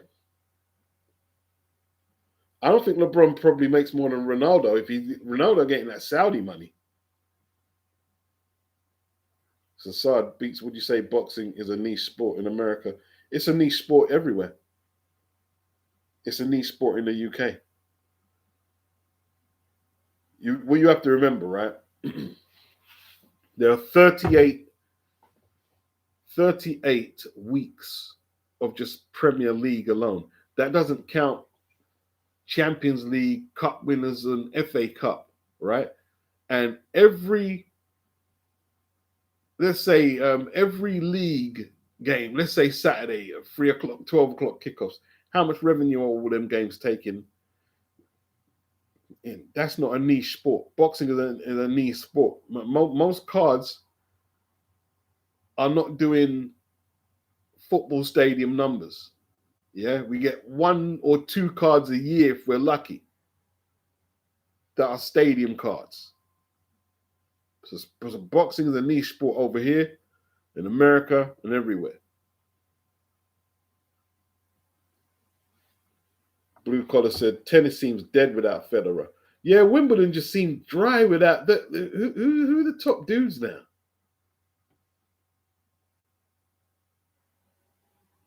I don't even follow Wimbledon, man. Guzzy, golf, Saudi taken over that as well. Yeah. Nadal.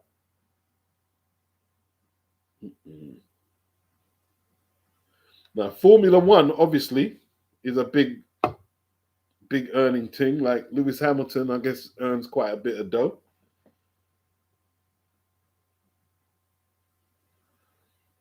Anthony said, I guess boxing is compared to snooker in terms of being a niche sport.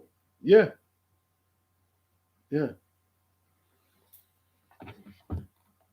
But certain, like they said, rugby and a few other sports have taken a little hit in popularity in the UK, which I was shocked. You know what I mean?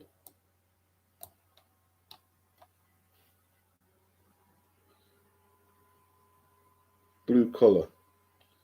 I actually like the idea of the TKO boxing league for fighters who are not as well known but talented up and comers. It could work to build new contenders. Well, it's getting a lot of opposition, but what they're not talking about is the amount of boxers who go into boxing rings every week, every month, every week, and don't get a purse. There's no way you should be in a sport like boxing and you go into a boxing ring and you don't get a purse. With this UBO system, and let's not forget, like TKO ain't the only ones who are allowed to operate a UBO. Like any of you could do it if you've got the money. You know what I mean? And if you start a UBO, if you've got a 4-round contest on there, you cannot pay any fighter in any duration. Like 4-round is obviously the least amount of rounds. You can't pay no fighter fighting a 4-round less than £600. Now that might not seem like a lot of money to you, but if you're on one of them ticket deals in the UK, you're fighting for nothing, bro. Do you know how much boxers fight for nothing just to get on the card? Yeah. And they don't like stuff like that. Like there's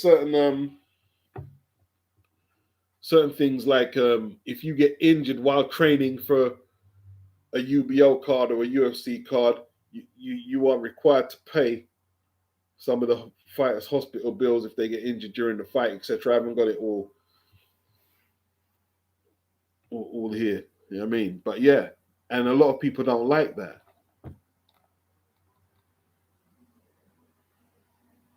Ulix says stadiums are always packed in football. Yeah, always packed. Yeah. Yeah, Kovalev, he got bumped for yeah, you're right. For a lot of them first 14 or 15 fights, he didn't make no money. And when he fought Andre Ward the second time around, right? Ward got overpaid by Rock Nation. That's 6 million, and that took them out of the sport, right? That was their last fight in the sport, I believe, is Ward Kovalev 2. And Kovalev, like a nutter, he agreed to do he agreed to work off a percentage of the pay-per-view rather than a flat purse. He should have took a flat purse. He didn't get paid crap. Fight didn't do no numbers. Yeah. Yeah, that's right, Tony. He didn't make that much money when he fought Wood. He didn't. Yeah. Leon Figures, yes beats. Wagwan Leon. Yeah. Yeah. It's hard to get paid. Like, see football, the athletes are going to look. If you see me become, forget Premiership football, right? What do they call the league below, the division below Premier? If I'm playing the old First Division League, if you see me playing in the old First Division League and I'm a first-time player, right? Guaranteed, right? And this is not Premier League. You're going to see me with a nice house, a whip, and all them things they're paid for and sorted, right? The championship, yeah. The championship of First Division, yeah. I'm going to have, and this is not Premier League. I'm going to have all that sorted. Because if I'm on, all right, let's look. If I'm playing in the championship and they're paying me, let's say 20 grand a week, I'm sorted.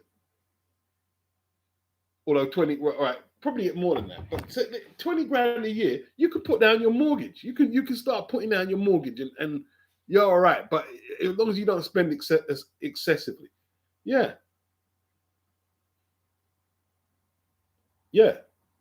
So I use 20 grand as a kind of like, you know what I mean, just to say, just to get the ball rolling. But if let's say I'm earning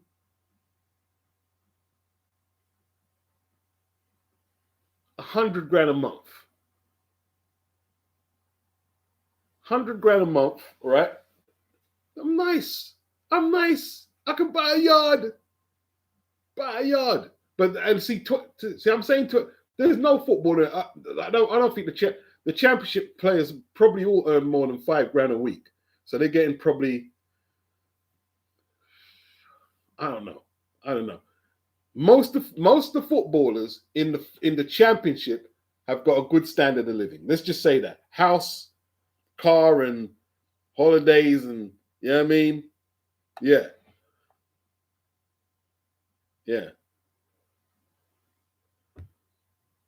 Leon, he said, my brother is currently working on Project Mbappe with my nephew. Any professional footballer get paid better than the top 90%, I would guess, for their short career. Yeah, they get paid nice.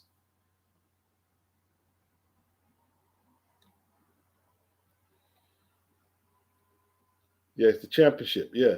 If you're in the championship, you're all right, man. You're okay. You're okay. You're okay. You're okay. You're okay. I tell you what, they're doing no disrespect to the Graham Mill. They're making more money than Graham Mill. Yeah? And Graham Mill was British champion, Commonwealth champion.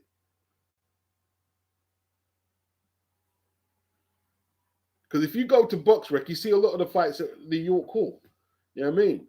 It's a 1,000 capacity arena. And he said, if you play in the MLS, is that the American League? You're nice? Yeah. Yeah. Yeah.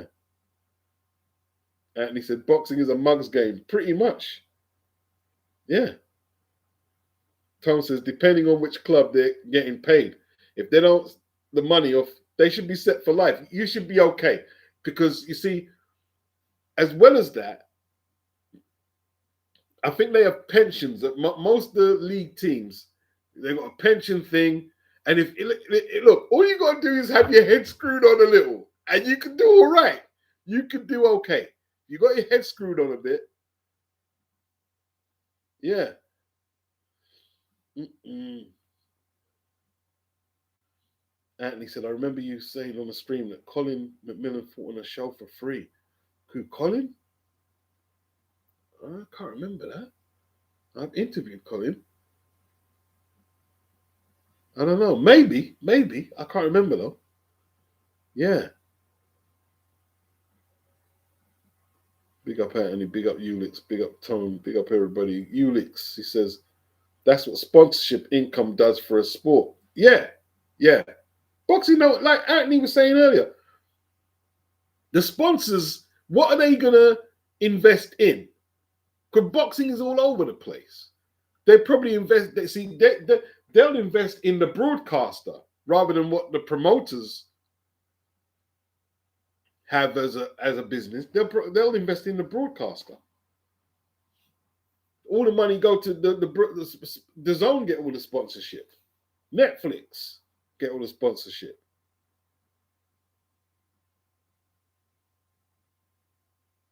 Few boxers have got some decent sponsors, I'm guessing. Ulix, but these companies don't like the controversy which boxing would bring. Yeah. Leon said the one thing Tunde did very well for Yard was with his sponsorship deals. Yeah, they had that. Remember, they had the Adidas deal. Yeah. Hey, they've done well, man. Give them credit. Give them credit, bro. You know what I mean? They've done well for themselves. Guzzy said fighters like Itoma will still get deals like AJ. I don't know. All I know is Itoma is invested in bricks and water, bro. He's invested already. How old is he? 20? Yeah, him and his brothers are flipping yards already. Yeah, they're not hanging about. They're not hanging about, bro. Yeah, flipping yards already.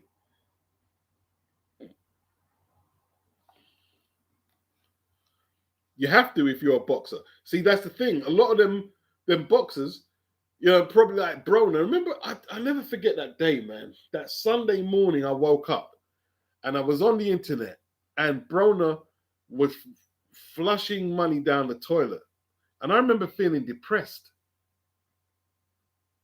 I remember feeling depressed watching it. That's all I remember.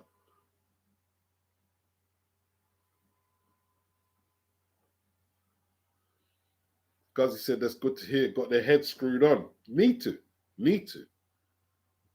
Leon, he says, Joshua has a crazy portfolio. Prime real estate in central London. Yeah. Ulick says, laughing out loud, AB on that 24/7 show. And look at him now. Look at AB. Begging for money from Al Haben. Pay me my money, man. Yeah. Talking about he's going to make a comeback. AB, you're mid-30s now. You're no longer one of the current players. Them days are over.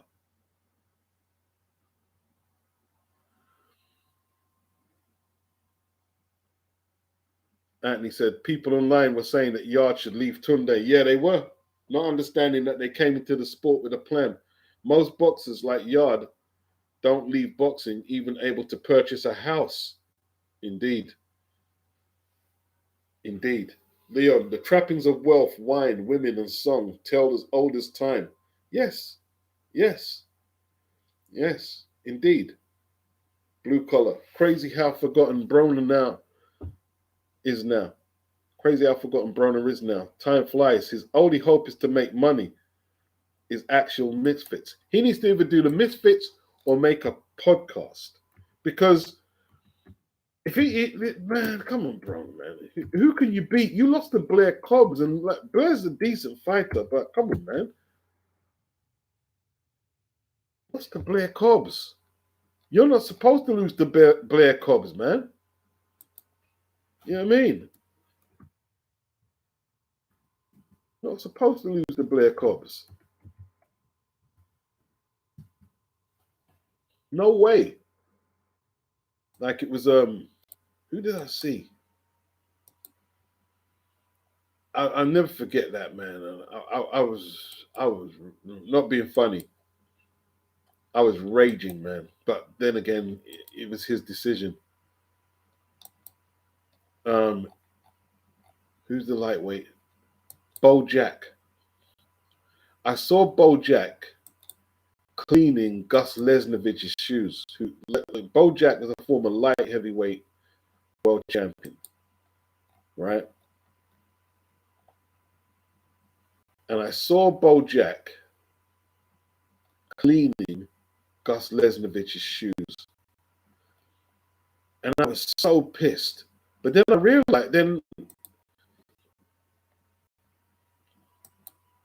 realized, like, this is what he opted to do. He started shining shoes as a boy, then became world champion, had all the women, had all the money, the flashy clothes, the whole lot, and then he went back to shoe shining. And he was happy to do it. Yeah.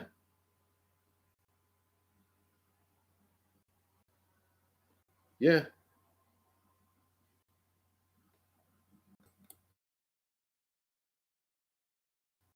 That's crazy, man. That story just crazy. It's madness. How do you go? See, but when you look at the beginnings of people like he was born in Georgia. Like, they used to have sharecroppers and, you know what I mean? If not, You worked on a farm and like there was no money, bro. Like pure poverty. They ain't got no idea how to invest money and shit.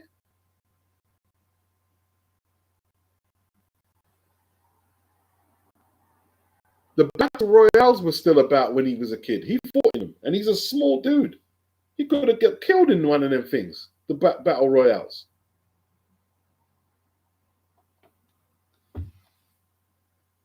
Madness, madness, bro. End up shoe shining. That's what he was comfortable doing. Despite all the money he made, he knew his place. He knew his limitations. Yeah, he knew his limitations, man. Go shine the shoes. He was a good fighter.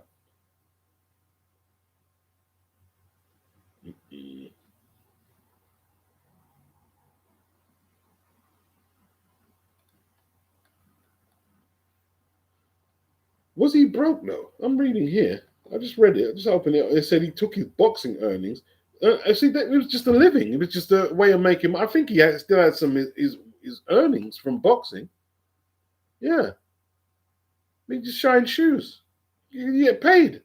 He did see to him it wasn't like I'm a shine old white man shoe. No, I'm getting paid. This is a job.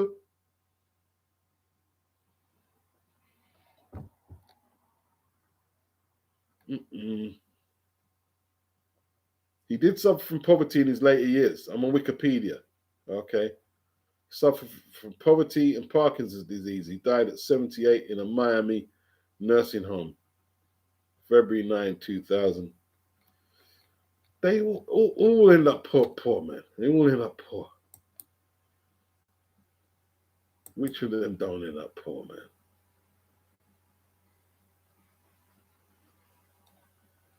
Mm-mm. Dr. Wu, he said he saw Bronner throw 100 bills down the toilet, and I knew one day he'd regret it. I was upset, man, when I saw that. I was upset. I'm not going to lie.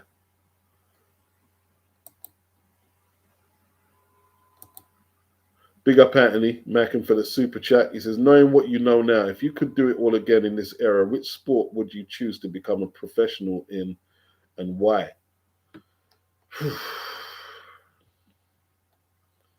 I love boxing, but it wouldn't be boxing because, like, unless you can box like Mayweather or Ali, or you're not making no money, bro. And like, or you've got something fan base like Johnny Fisher or something. Boxing just too risky. I love watching it, but it's just too risky. And then you know what I mean, like people are saying, yeah, you need to fight for belt legacy, and yeah, you should do, but if they're going to give you money to avoid them type of fights and get paid, I don't know. It's easy to say what you do from what you wouldn't.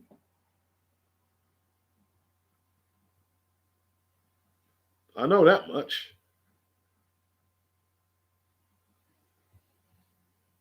Appreciate the super chat.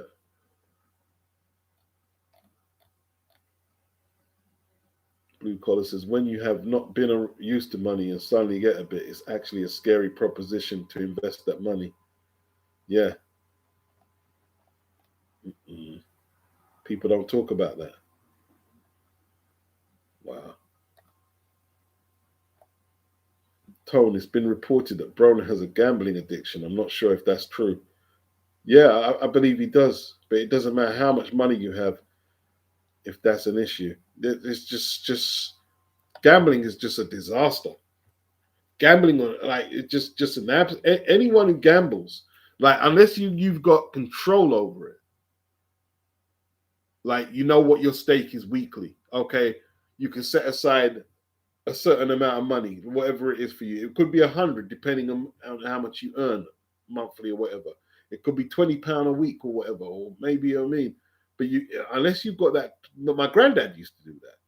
My granddad had a set amount he would take to the bookmakers, and it wasn't much. And once he went through that, he's off home, go straight home.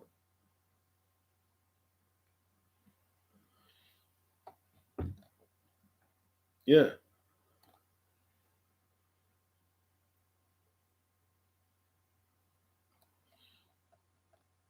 Yeah, it's easy to say football, but I don't know, man. As well as we've seen the footballers do, there's a certain culture in football, and they've had programs. What was his name? Clark something. He was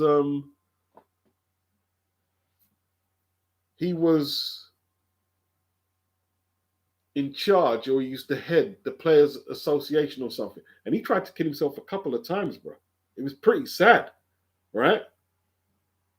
The footballers go through a lot of crap, mental issues, gambling. The footballers gamble a lot. They have, see what it is. They have a lot of free time, and there's a lot of stress. Like when they lose games, they go through some roller coasters. I never forget that. It was Clark Carlisle, I think.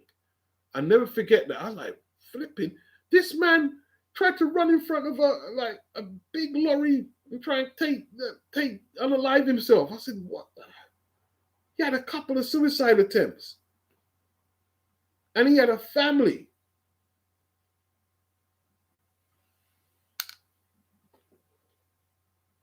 The bottom line is, man, and I'm not trying to be all deep or anything. I'm not trying, but if you're not feeling good about, yeah, Clark Carlisle, Tone, that's the guy.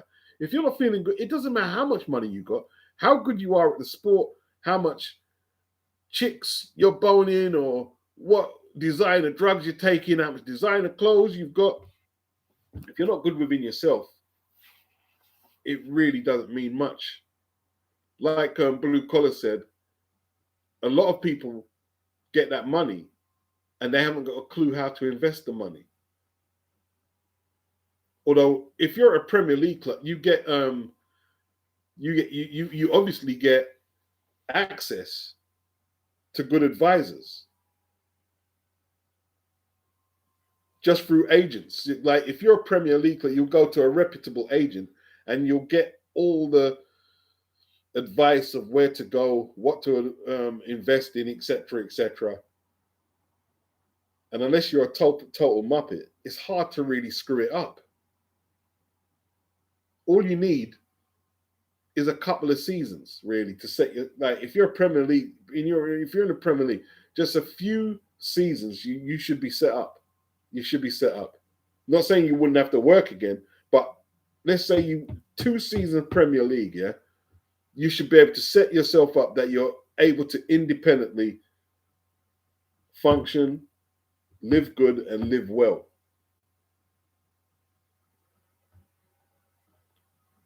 Anthony says not every young athlete will get to the top. I would say either tennis or golf, because you don't get to the top. You could become a coach and you could be mixing in affluent circles too.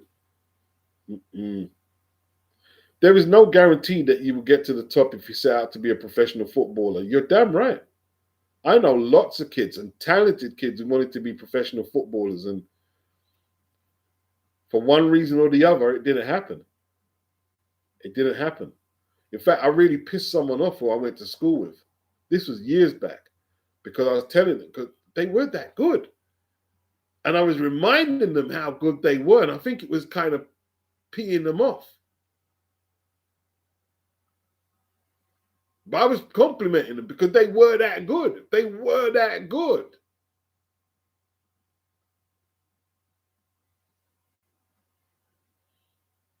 Mm-mm. Muhammad says it's all about self-love at the end of the day. I don't know. You tell me. You tell me. You tell me. If you can, there is no one multi-syllabic, monosyllabic answer. There is no one answer. Yeah, there isn't no one answer. If you are a pragmatist and you don't because think that I have to be happy or every single day. If you are someone who can deal with routines, like with a routine, then you'll probably be okay. See, people who rely on just being happy every day, well, how are you going to be able to sustain that? I mean, you know what I'm saying?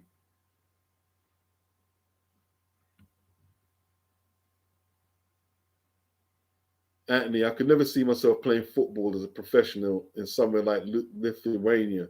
Yeah, it looks a bit depressing. That does, Anthony. It sounds a bit depressing. Dr. Woodop, Louis Sahar said 70% of footballers go through divorce and end up broke. That's what happened to Ken Buchanan. You know what I mean? The lightweight champion, he had an expensive divorce and he ended up taking white collar fights and stuff. And that weren't paying that much money. You know what I mean? Yeah. Anthony said, let's not get into the stories of some black professional footballers who end up getting involved in drug dealing too.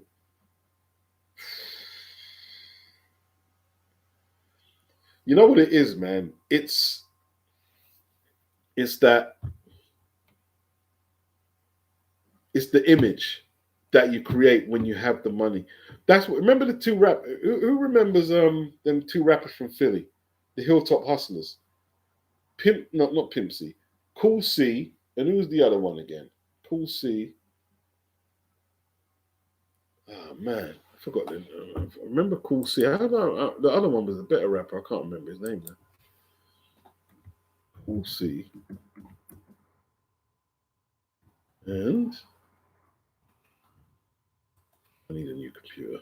Just, see, I've got the stinginess though. I should have bought a new one a long time ago. Cool Top Hustlers. What's his name? Cool C. Steady B. Steady B. Now, in the 80s, they were creating a buzz coming out of Philly making music. You know what I mean? I don't know. I don't think they made a stack load of money. I don't think they did. Not many of the rappers in the 80s made a lot of money. They didn't, right? They had a lot of dodgy contracts. But they were making a little buzz and stuff, and seeing them in the video with the gold chains, and whatnot. And then in the 90s, and here's what I'm guessing, yeah.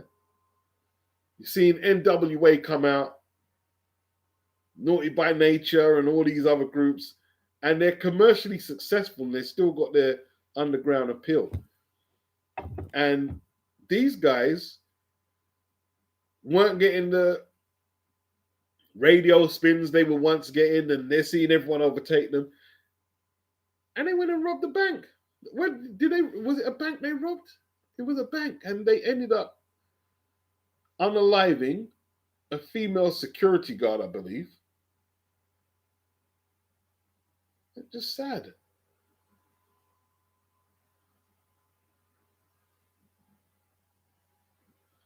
Toad said saw him in the other day getting draped up on Sainsbury's for shoplifting. His life went off the rails. Who are you talking about, Tom? Oh, okay. I've got the full story. All right. Before that, Muhammad said, "Beats isn't mean. He just wants the best for you." Yeah. If you mean like, if you're gonna talk, you mean at least try and give people your best thoughts. You might not always be right, but try and give them your best thoughts at least. Tom said, "Beats. One fella I knew was on the books at Arsenal.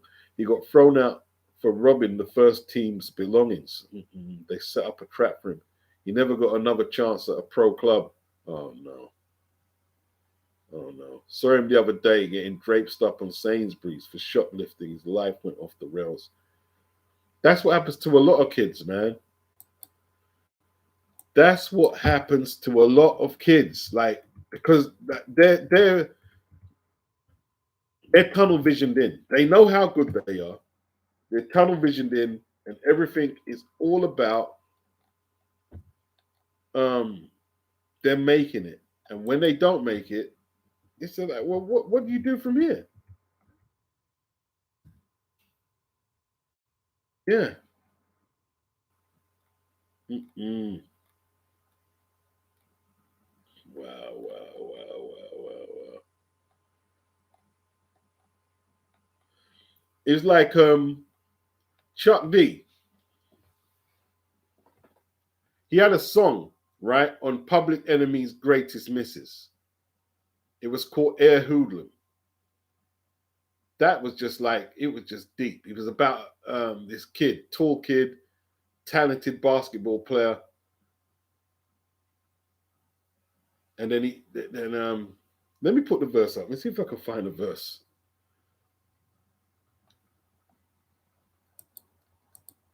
See if I can find it. Public Enemy, Air Hoodlum.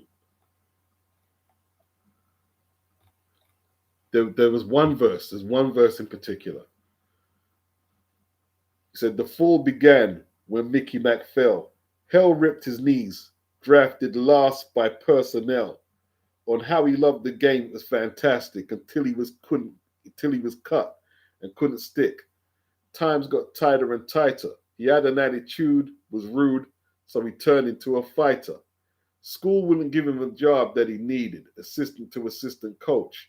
They didn't need it. Then he resorted to a stick-up kid, ski mask and gat, but this game he wasn't good at. And the drugs on the side, police ambushed his ride. Another homicide.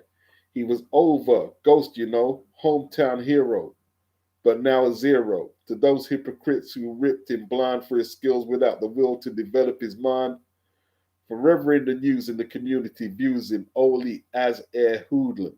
So he's a little wordplay. Instead of Air Jordan, it was Air Hoodlum. That song is, I tell you what, if you get time, listen to that song. It's just like a serious song. Serious song. Yeah, like where do you go?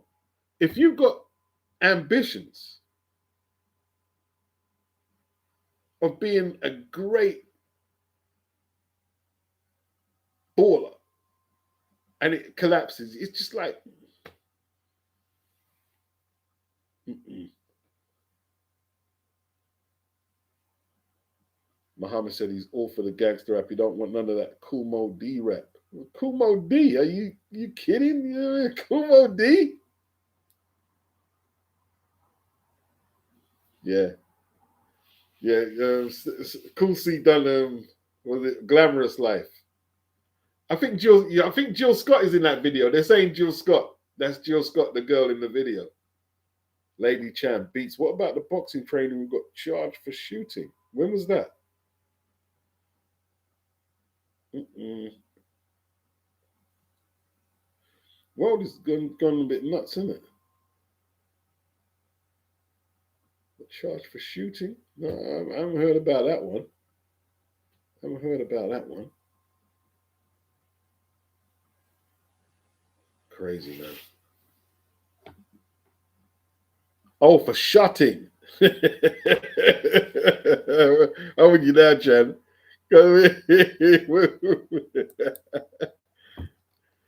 What was he shotting? Class A's. You know what I mean? Oh, boy. Shut up. Oh, shut the hell up. When you got Yam up, yeah? Boy. Yeah, Steffi Escobar Bull. Yeah, yeah, yeah. Oh, I know. Oh, yeah. Okay, I'm with you now, Chan. Yeah, we're talking about Steffi Bull. Okay.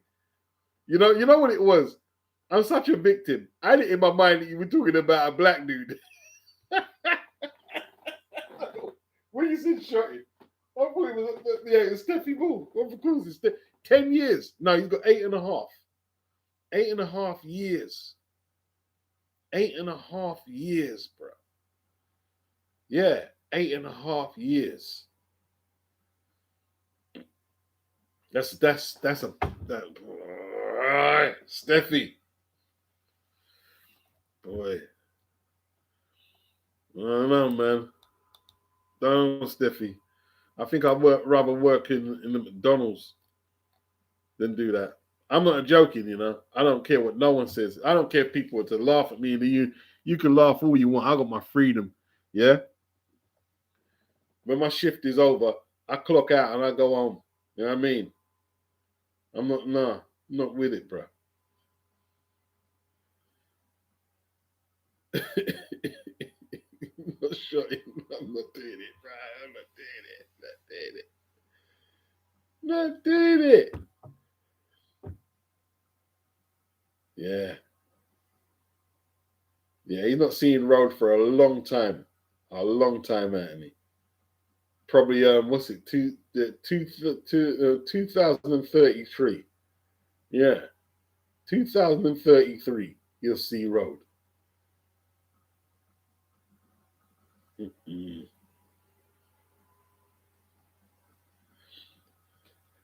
I don't know. He probably just got caught up. You know what I mean? You know what it is, right? A lot, like I was saying before, because apparently, I mean, if you see, the thing is, man, when you get caught up in them things, yeah, you get caught up in the lifestyle.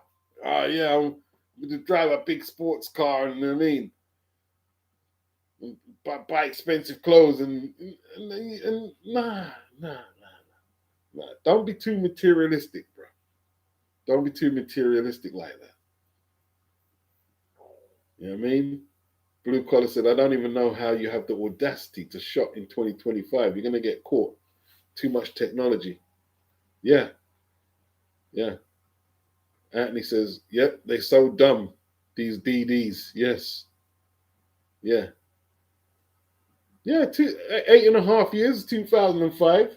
Yeah, yeah. 2033. Like someone said, boy, if you've got a hottie, if your missus, your other half is a hottie, boy, you're done. That's getting, and you've got to live with that. You know what I mean? You got to live with that. The next man is rinsing that out, rude boy. You know what I mean? Rinsing it out. Who killed Tupac? Who shot Biggie Smalls? If we don't get them, they gonna get us all. Who shot? I don't know. Sure, it was Orlando and Sugar and them, man. It was them thugs, man. Them thugs. Orlando. Yeah. He threw his life away, bro. He threw his life away. You are the franchise player in the team. Every time you go in the booth, yeah. Every time you go in the booth, money's being made, and when you see it go off there, you're supposed to step aside. But he wanted to prove himself. You know what I mean? To the affiliation, he wanted to prove himself.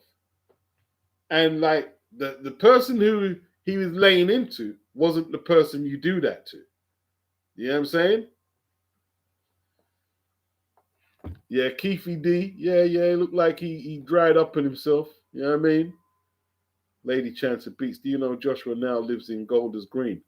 What made him? I thought he was always there. That's where his mum was. He was always there. Nothing wrong with Golders Green. Nothing wrong with Golders Green. North Wheezy in the building. Golders Green's all right, actually. So, I mean, like it's not crazy hood up there or nothing. It's nice little chill out vibes. Quite expensive, actually. Quite expensive.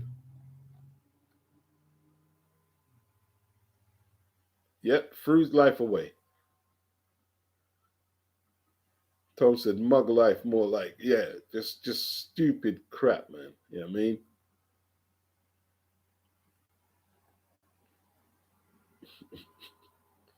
Yeah, listen, the DNA testing now is on another level. Did you see that old guy who who raped and unalived that woman in the 60s. And the boy, he must be in his 90s now, probably thought he got away with it. Please come knock his door and took him away, bruh. The tech caught up to him. Yeah. Took him away. Thought he got away with it. Nah, bruh.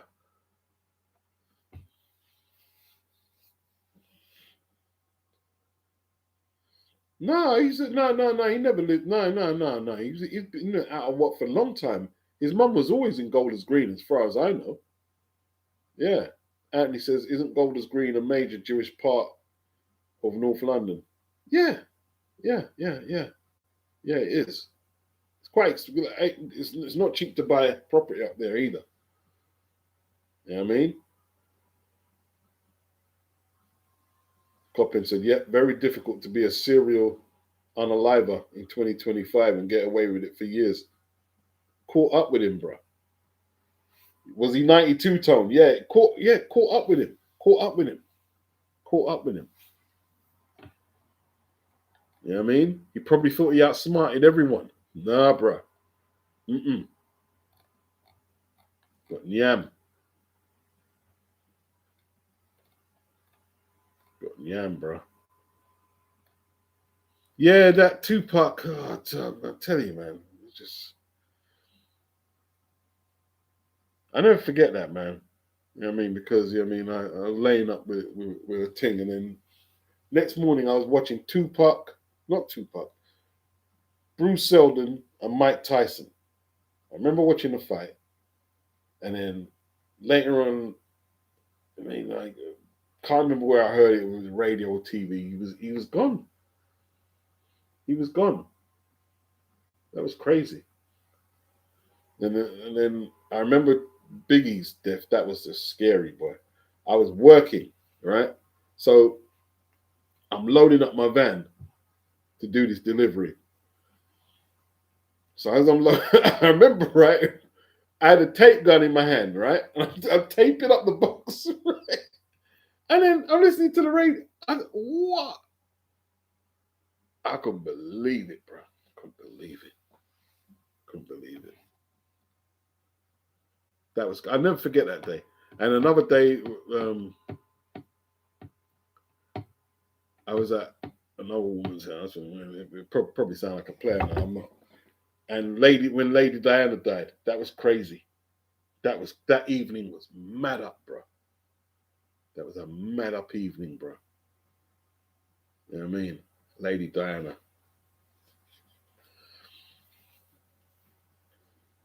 Mm-hmm. Now he's been out of work for a long time.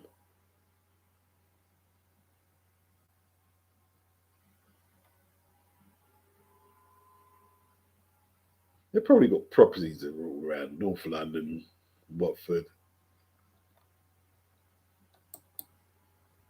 So you with AJ besties now, yeah?